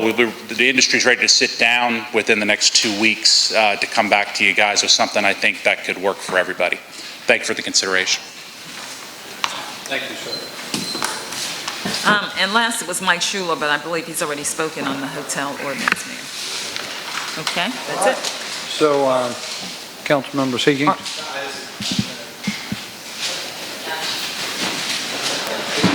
You're excusing yourself? Okay. So, next up, well, it's 20 to 8. Would council like to take a 5-minute break? No? Keep going. All right. Finish up and go. Next up is Planning Commission appointments. Motion. reappointments, that's fine. Can I hear a motion? Okay, so there are two folks nominated for reappointment, Mr. Gordon Gear, Ms. Angie Johnson. They have both now completed their state requirements for continuing education. So I'll just call the question on Mr. Gear first. All in favor on reappointing Mr. Gear, please say aye. Aye. Any opposed? Aye. All right, so can the names please raise your hand?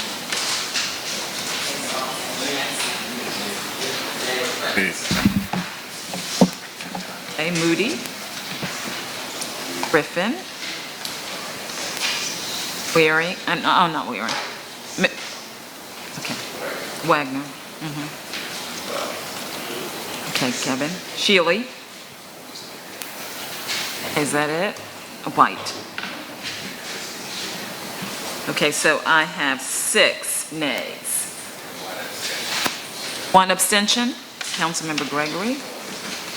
Abstained, so that would be 7. Absent. That's it? Right, well, he's excused, but I mean, we don't, if he's not present to vote, they would say he was not present to vote, not just. Right. I'm just noting that he's not present. So there's 12 of us present, 6 opposed, 5 for, and 1 abstention. The reappointment fails. Yes. Next, Ms. Johnson. All those in favor of reappointing Second. Ms. Johnson. We have a motion and a second. Please say aye. Aye. Any opposed? The ayes have it. All right, next is our Councilmember Griffin. Yes, sir. Bring us a nomination for the next meeting for Mr. Gear's position? I'll try to, sir. Thank you. Yes, sir. No, it's an important. So next is our Resiliency and Sustainability Advisory Committee report by Ms. Katie McCain, who I must note at this point also did a remarkable job helping the team over the last week in the MEOC, but has an ordinance for your consideration and a report. Ms. Katie. Thank you, Mayor. Hi, everyone. Real quick recap of the Resiliency and Sustainability Advisory Committee meeting on August 8th. There were 8 of 13 members present. The first topic was the Dutch dialogues, and Mark Wilbert gave a review of the entire week and recapped all the efforts, and everyone's looking forward to the final report presentation on September 26th. All those invitations should have gone out to City Council already. We also talked about sustainability next steps, and the committee discussed ideas for sustainability in Charleston. Some of the ideas we talked about were Adopt a Drain, which is now up and running, Charleston Rainproof, expanding EV infrastructure, supporting energy and waste efficiency, waste reduction and efficiency, tracking emissions and reducing our carbon footprint, creating a public education plan to better share information with our community. And the Resiliency and Sustainability Advisory Committee also recommended reviewing the 2010 Charleston Green Plan to pursue any actions in it that are consistent with other city plans that have been adopted. Another topic we discussed was tie-dye, and we had our Master GIS experts, Robert Huck and Emma Paz, who gave a little presentation on the new web app, which is called tie-dye, that's in pilot testing phases right now. And basically, it shows you the rain and tide information for the next 4 days in a succinct little place that's mobile on your phone. And then we talked about single-use plastics. I gave an update on the plastic discussion, and as promised, we pursued grant funding to support a transition program that would better help residents and businesses adapt to the new regulations. I was pleased to report that Charleston received a $35,000 grant to do just this. No match is required, and we are working on that grant with the Plastic Transition Task Force, and Caroline is helping a lot with that. We have $25,000 dedicated to residents and a reusable bag giveaway and community education workshops, and we have $10,000 dedicated to support businesses with signage and roundtable discussions. And then finally, we talked about some clarity suggestions for the ordinance. The city received some feedback and requests to clarify a few of the exemptions just so businesses could better understand the code. These suggestions are consistent with Mount Pleasant, who adopted them earlier this year, and Charleston County is considering them also. as we have done all along, adoption of these will keep our ordinance consistent with others in the region, which is important to the state. And the committee reviewed the clarification requests, and they unanimously voted to advance them to City Council for your review and consideration. And that ordinance is before you tonight and next on the agenda. I'm happy to answer any questions. Any questions for Mr. King? Katie, thank you for your efforts, particularly those regarding resiliency and the review of the green plan initiatives that could benefit our city and climate change in the future. Thank you so much. Actually, we have a motion on the floor to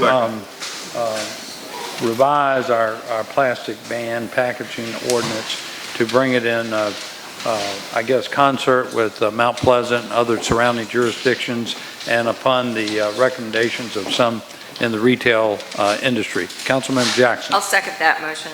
And actually, I'm sorry that I didn't speak up. I did want to thank Ms. McCain for, just her amazing enthusiasm and energy for everything that she's bringing to us as the future, I think, for how citizens can really engage with us. As the Dutch consultant spoke to us that evening, it's like every drop of water counts. And so we're in the process of, I think, bringing ourselves into a new era of thinking like that. We all know how to recycle, but we don't really think about capturing every drop of water before it hits the street, as Mr. Fountain would love for us to do, I know.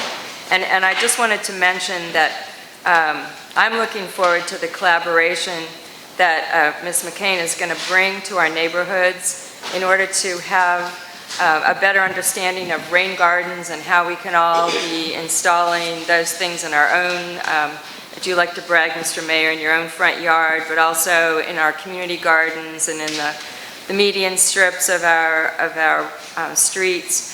I think it's going to dovetail really well with what Mr. Fountain might be going to be talking to us about in terms of their more proactive ditch maintenance program that is literally creating newly scraped ditches in places where neighbors have never seen the ditch that was originally designed for their subdivision. And now it's a shock to their system that we're coming in and digging up what they thought was beautiful grass and putting in a trench because we need to move the water through their neighborhood. And so I've contacted the leader of the rain garden program at Clemson Extension, and she's very enthused about helping our neighbors recreate their ditches into the water-absorbing rain gardens that I think we can, get excited about. So I just wanted to put that on the record while Ms. McCain was giving us her report. Thank you very much. Thank you. Any discussion on the ordinance regarding modifications to the plastic ban? Hearing none, all in favor say aye. Aye. Any opposed? The ayes have it. Thanks again, Ms. McCain. So, yes, sir, Mr. Gregory. Yes, sir.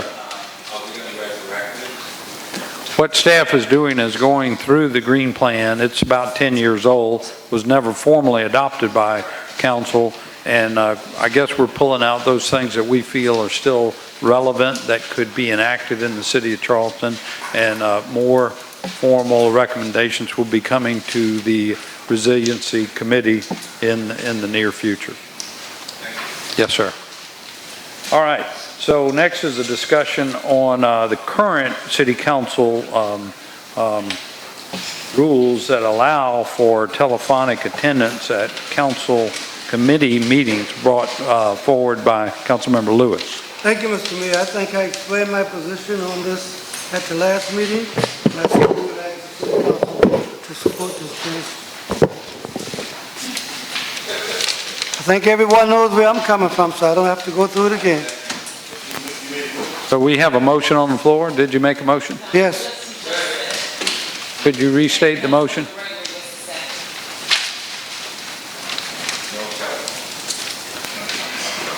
No telephone attendance. Right. We're here to serve. We need to come to city council meetings and serve. But you're disallowed currently at a city council meeting or ways And and committee means, meetings, unless there's an emergency, unless there's emergency, committee meetings are. are allowed to attend committee meetings by telephone. So your motion, would it leave in place the emergency provision for council and Yes. ways and means, may I ask that? Yes, but would disallow committee attendance by telephone. Right, Is that what we're looking I'm for? talking about, yes, sir. Okay. Councilmember Griffin. Councilmember Lewis, I don't necessarily oppose, this being brought up, but I will say that I have called into committee meetings before, most recently yesterday, because I had the flu, and I wasn't going to come in and get everybody sick. That's an emergency. Okay, but technically, we're supposed to put into the minutes why the person is calling in to start with, which I always thought it had to be an extenuating emergency circumstance. I mean, if you say an emergency, what are we going to label that as? What if you're out of town or you're... If you're out of town, you're absent. So what is an emergency, though, is what I'm saying, because I was sick. If I you're called sick or something happened to somebody in your family and you got an emergency phone call, we know what emergencies are. I really don't want to prolong this, okay? Councilmember Moody. Mr. Lewis, I thought we really hashed this out several years ago, and I thought it was pretty clear that Ways and Means and city council meetings, you had to be here, you couldn't call in. Absolutely. But I know that used to have a lot of like a T&T meeting and a real estate committee meeting where we would only have one or two items on the agenda. And the real estate committee meeting I know was on a Monday, used to be on a Monday, now it's been moved to, most of the time it's Tuesday, but sometimes, but what happens is because that committee's only 5 people, you could end up not having a quorum real easy. And what we were saying was we could call in. The chairman of the committee had to be present. Obviously, the recorder had to be, the clerk or the secretary had to be there in the meeting, and the public was invited also. But there only may be 1 or 2 items, maybe a couple annexations, and for those that, live out in the boondocks or just a little bit of West Ashley, to drive downtown, find a parking place, spend a minute or 2 in a meeting and go home, it made a lot more sense to have it communicated, by telephone, so you didn't delay the stuff that needed to be done. And so I thought that was the discussion that we had, and I thought we had kind of settled that. But is there something that's happened that's come up since then? I've been to many committee meetings and I caught the bus and I got here, but other people just sit on the phone and call in, and it's constant. I think that we elected to be here to serve, and we should be here to serve. No, I don't disagree with your premise. I just think that, I think that we're taking advantage when we're using the phone. We're taking advantage of other council members. Who's going to attend those meetings? Yeah. I've been here with 1 item on the agenda. I understand what you're saying, but we need to be to the meetings. Any further discussion? All in favor of the motion, please say aye. Aye. Any opposed? Okay, I have 2. All right, next Griffin is and Moody. Griffin and Moody. Next is a request to ask for support from the Council of Governments in Charleston County to support our request to the state infrastructure bank to share in the cost of US 17. Councilmember Waring. Thank you, Mr. Mayor. As you know, and council knows, that we voted to put in an application on the low battery wall to the SIB, as well as amend our existing contract with the SIB for Septima Clark Spring Fishburne Drainage Project. And we voted in the majority to do that. But the Septima Clark Spring Fishburne Project is basically a regional project. People from Mount Pleasant use Septima Clark, North Charleston, Berkeley County, Dorchester County. And the reason I say that our largest, for the city of Charleston, employment centers would be the hospital district. So Medical University, Roper St. Francis, the VA hospital, and obviously some people actually work at the Citadel, so I'm told, in the College of Charleston. It's a vital artery. We ought to ask our allies to help us support getting this funded. Now, when we found out about the deficit on the September Clark Spring Fishburne project, including the mayor, we all were disappointed. Now, one of the things I'll never forget, Councilman Lewis and Mitchell said, 154 million, we got to finish it. And council came in and took a very hard vote on the drainage funds for the next 5 years going to fund September Clark Spring Fishburne Drainage Project. What that meant is that most of the drainage projects west of Ashley, James Island, and Johns Island that we're looking forward to funding out of the drainage fund, that's not going to happen for 5 years. That's a huge sacrifice. We've got projects that the Davis and Floyd study said since 1984 it needs to be done. And keep in mind, most of the drainage projects west of Ashley, James Island, and Johns Island are pretty much gravity flow, with the exception of the Church Creek project. So when we take that funding away for 5 years, we basically telling the better part of 90,000 to 100,000 our citizens wait 5 years. Now, if we were able to get additional funding for September Clark Spring Fishburne, then that puts the drainage projects West Ashley, James Island, and Johns Island back on, not only back on the drawing board, but with funding. It's just an opportunity that I think we need to call in. We all joined at the hip in this Tri-County area. We need to ask our allies for support. And I think they would give it. I've talked to a couple of people on council government. I've talked to a couple of people on county council. I think the two I talked to on county council said they'd eagerly vote to support something like this. So that's why I brought it before you, my colleagues. Hopefully we can support this and they get a letter of support up on our application. Thank you, Mr. Mayor. Yes, sir. And we'd be happy to ask for their support on this request. Any further discussion? Councilmember Jackson. Don't we have a motion from Councilmember Shade and Councilmember Gregory? Well, I support it. I support the ask. I think that it does make total sense. This highway is the connection across the region, and I think it's a brilliant idea, Councilmember Waring, so thanks for putting it on our agenda. Thank you. Any further discussion?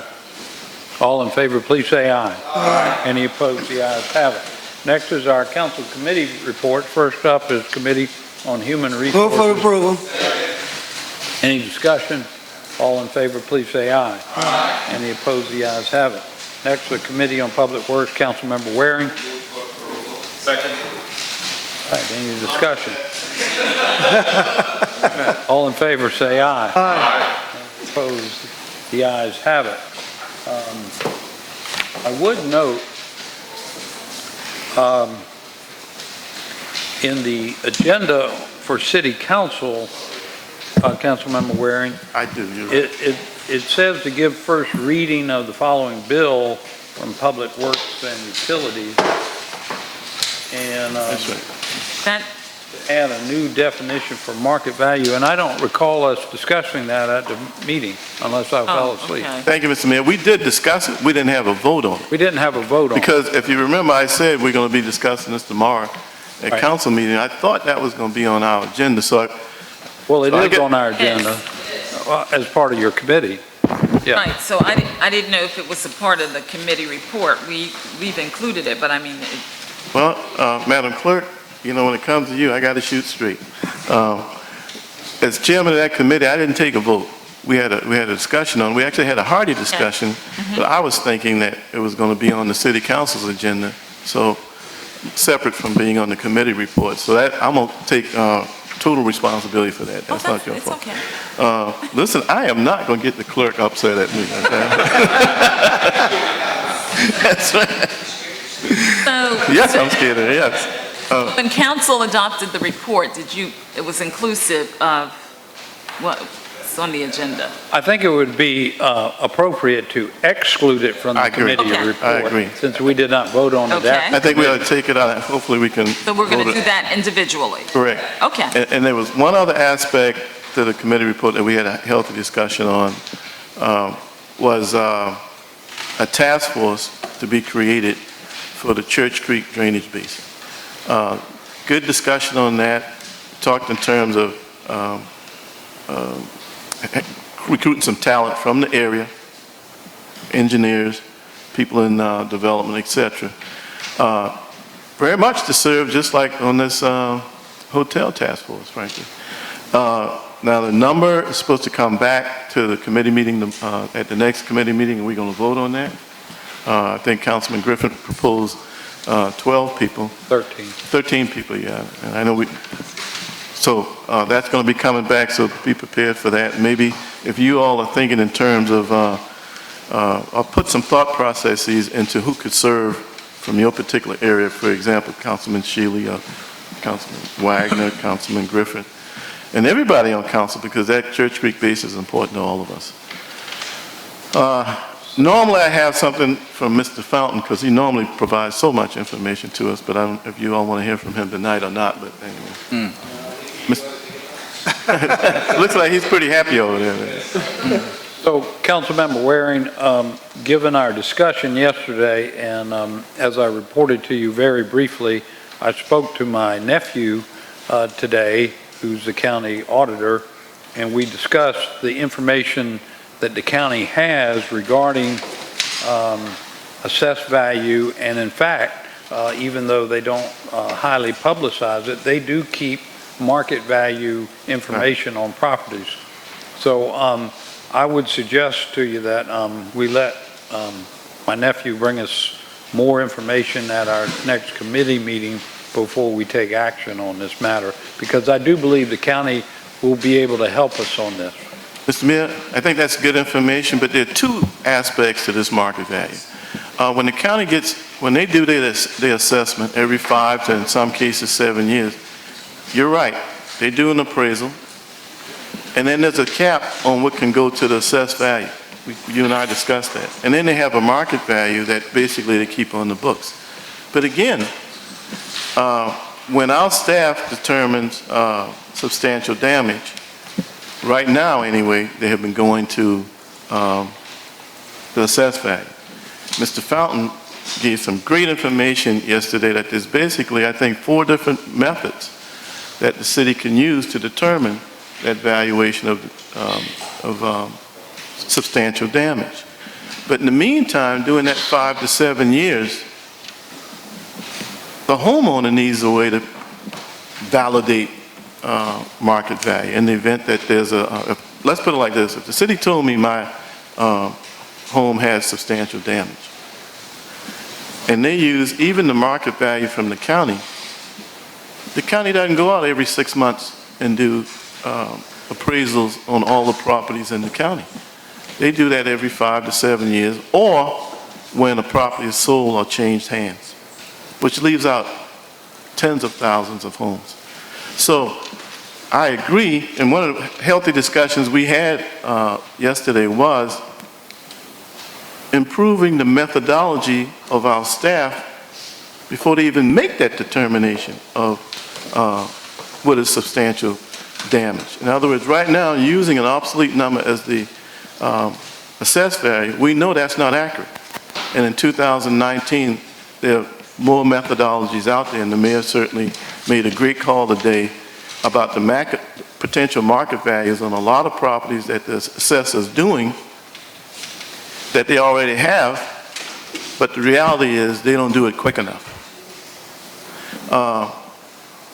And when you're talking in terms of maybe telling a person whether they can repair their home or not, I think we ought to put our best foot forward for the best of processes and the best of accuracy. So I see this as protecting the homeowner, and then the part that you're talking about, Mr. Mayor, improving our internal process, moving away from the assessed value, and then maybe using the market value that the assessor may have. So I believe this ordinance is still needed, because so if the homeowners will have something in their pocket to say, listen, I disagree with you, and our city ordinance will recognize that they have the right to go out and get an appraisal and pay for it themselves.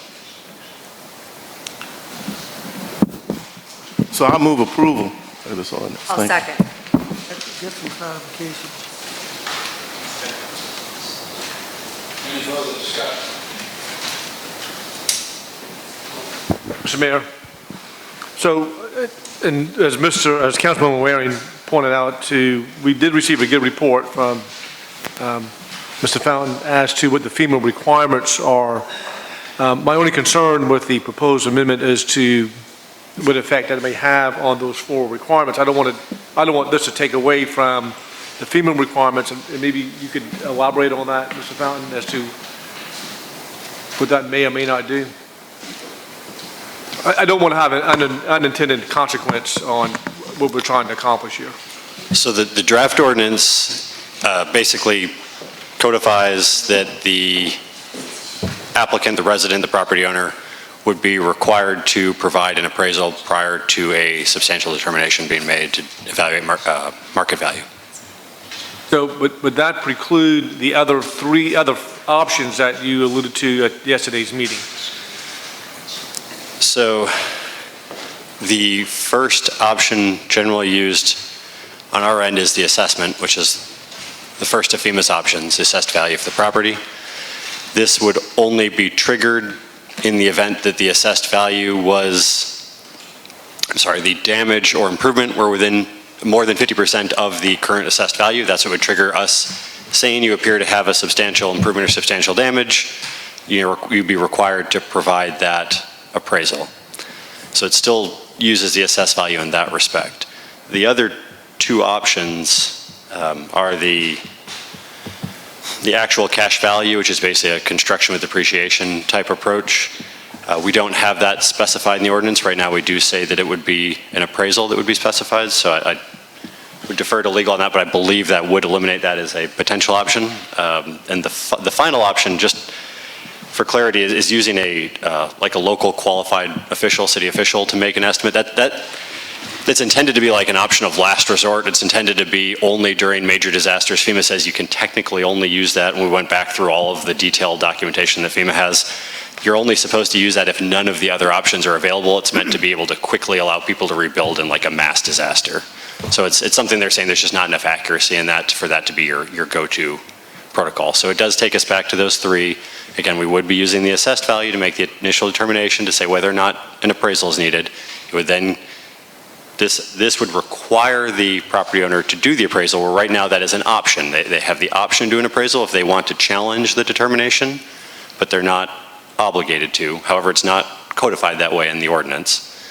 The third option then is that actual cash value depreciation methodology. I believe the reading would make it much harder to use that with the way we define market value.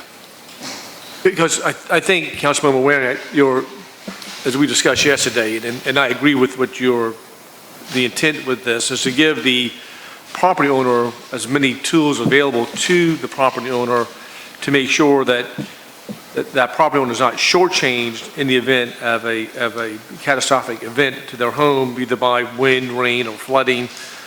And so what I don't want us to do is to inadvertently backdoor it into something more restrictive. And that's why my concern with the ordinance is it may, in effect, have that. So maybe what we really want to do is just sort of codify by ordinance all four of those options, including the appraisal part that you have here, but also the other FEMA requirements. There should be three more options. Council, do you mind if I share with you the email I just got this afternoon from our auditor? And he explains this. My fear is I don't want to pass something that would necessitate a homeowner having to pay for an appraisal.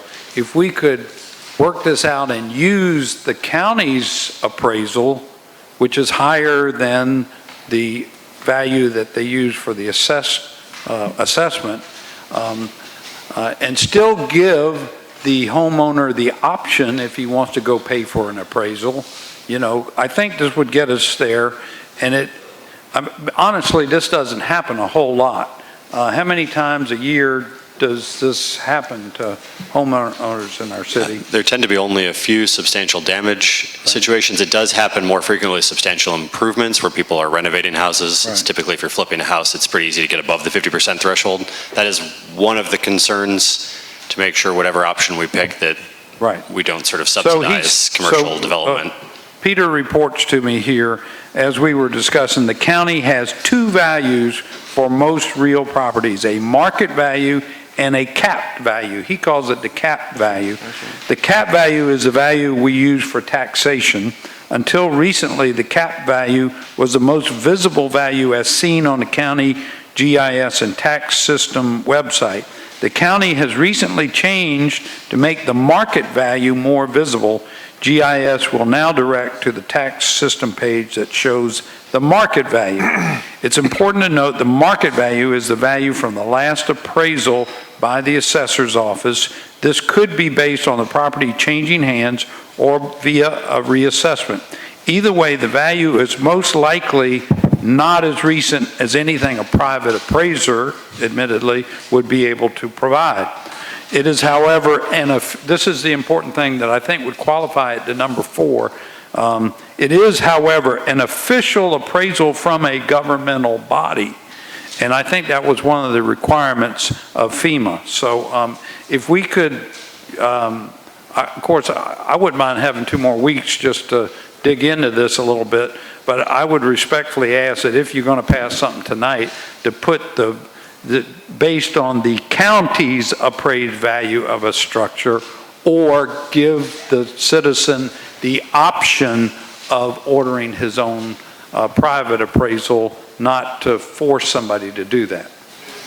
Yes, sir. That seems reasonable to me. I'll put a motion to defer that so we can get some more information in there, because there's no doubt about it. And the auditor said it. The county doesn't keep up with what a private appraisal will do. The system isn't just fast enough to do that. So if we're operating off of obsolete numbers, and it is not the normal occurrence that I'm intimidated by. It is the storm that stayed 50 or 60 miles off the course and off the coast. Right. And we have a situation like Hugo, where virtually everybody was able to fix up in place. And right now, we keep going back to that assessed value. If we use that assessed value, we will knowingly accelerate under a disaster the people that will hit the substantial damage threshold unintentionally with an obsolete number. So, I get it.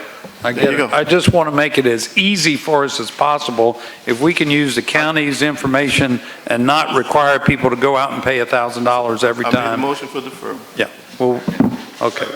We got a motion to defer, and it won't take us too long to figure that out. Councilmember Moody? Yes, Mr. Mayor.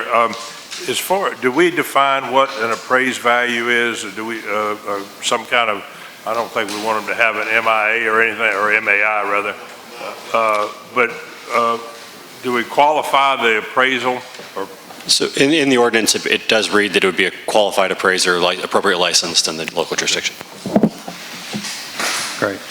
All in favor to defer, please say aye. Any opposed? The ayes have it. We'll come back to your next committee meeting on that. Yes, sir. So I think we're down to Committee on Traffic and Transportation. Second. Councilmember Seekings is gone. Okay. Second. There was a We did have motion from Councilmember an Griffin. ordinance. I know we just deferred it. No, on this one. Ordinance to change it by, add 60 days to the current ordinance. That's on there. That's correct. Under Committee on Traffic and Transportation. We have an ordinance that did pass the committee. Yes. Correct. And that's the only thing we really have to say. That's right. I have both of you. Yeah. Times, I have both of you. I'm still saying second. So, any discussion on that? All in favor say aye. Aye. Any opposed, the ayes have it. Next is our Committee on Ways and Means. Before we vote on approval, I want to thank the patience of General Colby Broadwater and his CFO, Jay Waddell, and their attorney, Brian Hellman. I really didn't feel it was necessary for y'all to stay, but you stayed till the final approval, and thank you for your efforts with the College of the Building Arts. It's a remarkable asset to our city, and thank you for what you're doing with that. Yes, sir. Councilmember White. Second. All right, any discussion? All in favor, please say aye. Aye. Any opposed, the ayes have it. Thank you. Our bills for third reading is still deferred. We were going to have our workshop last week, which got, canceled due to the storm, so we'll reschedule that soon. Bills up for second reading. I think Councilmember Jackson wants to address just number one. Thank you, Mr. Mayor. I know that often Number 10. Oh, 10 too. Just number one, item number one, rezoning of 1150 Folly Road. I'm moving that we deny that second reading. I wrote to my colleagues today to explain my reasons. There's been an incredible change of circumstances since we first saw this rezoning. Thank you. Since we first saw this rezoning request, the ownership has changed. We were not notified of a new owner. The property has come under a huge amount of construction, as the neighbors were representing to us during petition period tonight, without a building permit. They have their second stop work order as of today. The structure that they are building without a building permit, has never been evaluated for a site plan, but it is obvious by my personal observation and photography that they have violated the back setback from the back lot line.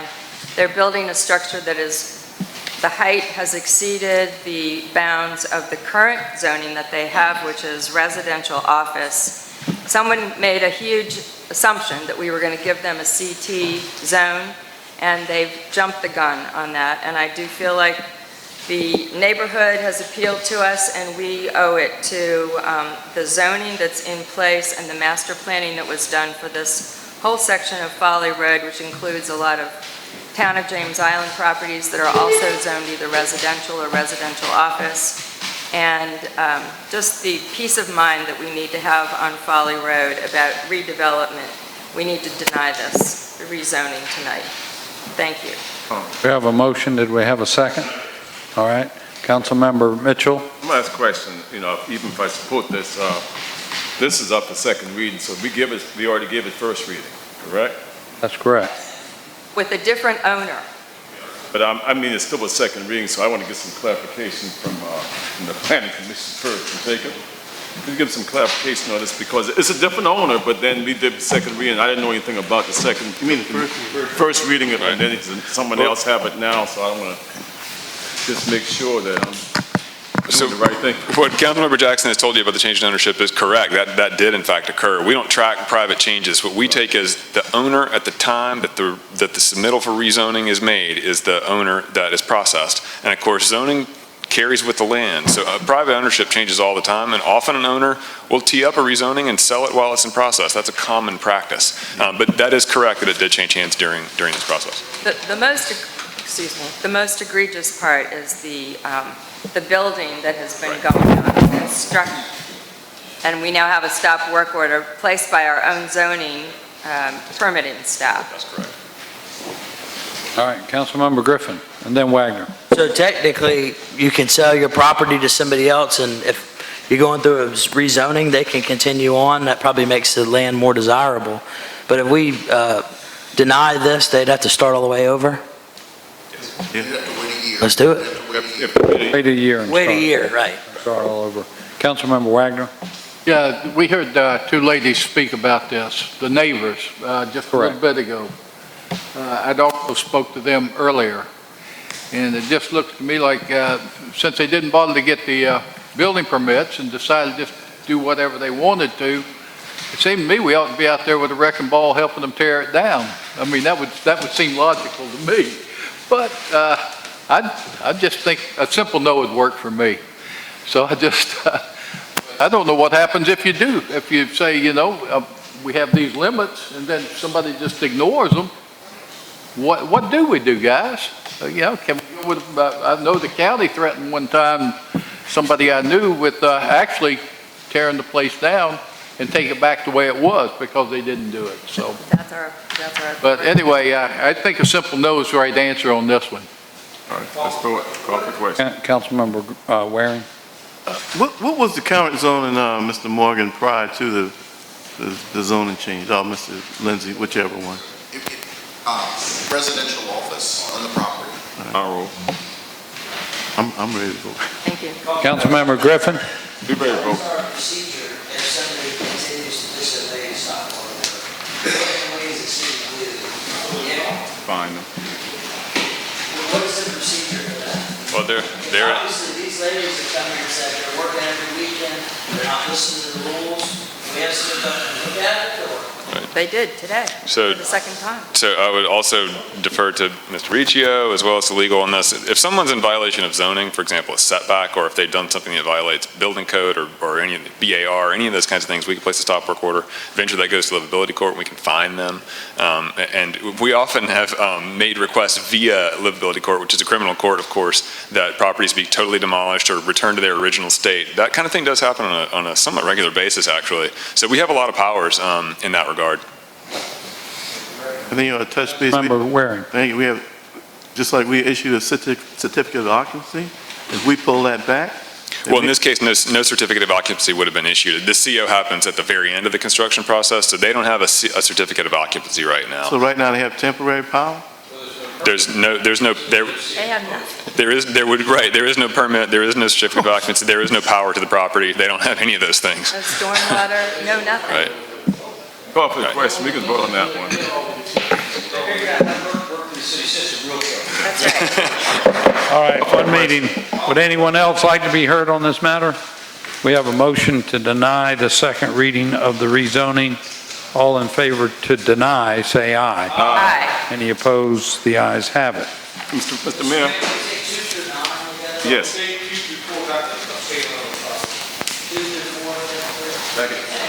We got a motion to take 2, 3, and 4 together.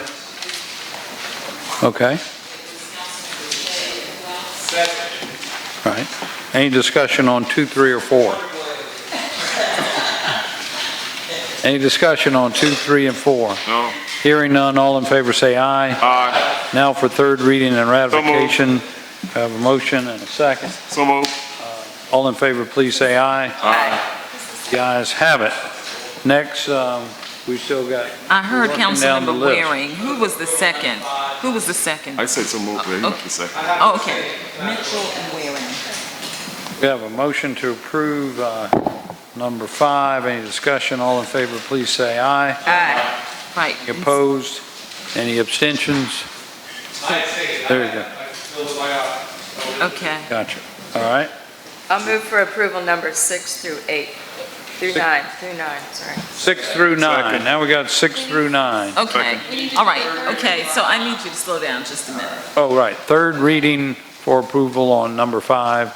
We got a motion and a second. All in favor say aye. Aye. Any opposed? The ayes have it. 5, That was third reading on number 5. We already did that. Griffin and Lewis. All right, yes. And And now now- we're doing 6 through 9. We have a Yeah. motion to second reading for 6 through 9. That was Councilmember Any Jackson. discussion? Who else? All in favor, please say aye. Aye. Any opposed? The Now second. for third reading and ratification. So moved. And a second. We're not, hold it. This is third reading of 6, 7, 8, and 9. Okay, we have a motion and a second, correct? All in favor, please say aye. Aye. Any opposed? The ayes have it. Now we're to number 10. We have a motion to defer and a second. Any discussion? Yes, Mr. Mayor. Yes, sir. The motion to defer, I approve of, and I want to say why I want to see it approved or deferred, rather. When you read that ordinance, it says the driver of a vehicle or licensed tour guide governed by tourism or is involved in any accident/occurrence resulting in injury to or death of a person or animal or to property, that you've got to immediately notify emergency service. So if one of those carriages runs into a vehicle, you got to call an ambulance and you got to call the fire department for that. That doesn't make any sense to me. So it seems to me like, I understand if you've injured an animal, I'm not sure why you call an ambulance for an animal, but maybe the fire department. But I think there needs to be a little bit of work done on that. I don't think there's a problem there. I just think there needs to be a little work done on that. This ordinance has been in effect since, let me see, last ratification, I think, was 1983. 83. Okay, and all we changed in this ordinance, the amendment, was the time limit of notification to our department. So everything remains the same as it always has, but that doesn't make sense though, Dan. I mean, why would you call an ambulance if you hit a car? Nobody's hurt. You would call the police department. You should call the police department, or you should, but you got 24 hours to do that. You have 24 hours to report to our office. These vehicles, the carriages and vehicles, are issued a certificate of appropriateness to operate on the city streets. So they're basically legally bound to notify us if they're involved in an accident with the vehicle, because there are certain criteria for the ordinance if a vehicle is involved in an accident. The reason But they're not required to call an ambulance. They're required to call you, but it says they'll call immediate emergency services. I'm good with deferral. Okay.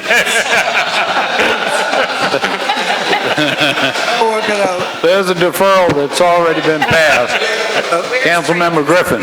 I think we can all agree that some of the pros and longevity of some of these ordinances from years and years ago, we can clean them up. Right. And that's what we're here to do. And we heard from Mr. Doyle, and we've heard from Mr. Riccio, who does an excellent job, that we can make this very simple. And we've got to take the ambiguity out of these ordinances, because it creates what I think a situation where, say, well, what if this, what if that, let's take that out. But what I'm kind of glad this is being brought up today, because I don't really know what goes on at the Tourism Commission. We don't get a report from the Tourism Commission. They bring ordinances to us. We had the Sustainability Committee comes and gives us a report every quarter and brings us ordinances. Why doesn't Tourism Commission do that? Why doesn't it report to a committee? We need to know what goes on. Anybody who brings ordinances on a regular basis to us, we should know what is going on at their meetings. Councilmember, the Tourism Commission does have representatives that sit. Only one. No, well. For the last 12 years. And I'm not saying there's anything wrong with that. But if I don't hear it from Mr. White, Councilmember White, or from Mr. Riccio, I don't know what goes on there. We don't get a report. And I think we should, because... Okay, well, then they can start writing reports, but that would be new. But that's fine. Well, I'm just saying, we have a Sustainability Committee that just was formed, and they come into City Council and give reports and bring ordinances. And, I don't think we have any continuity of what goes on at some of these bigger commissions. May I interject? What council member is on the commission? Councilmember White. Councilmember White. He could certainly make a report to us if no one else did, since he's on the commission. Yep. I'm there representing you. We have ordinances that come from this committee, and if we have to investigate it ourselves, and that's not right. Every other committee that brings us an ordinance, we know what's going on. We know what the vote was. Did they support it? We don't know anything about this one.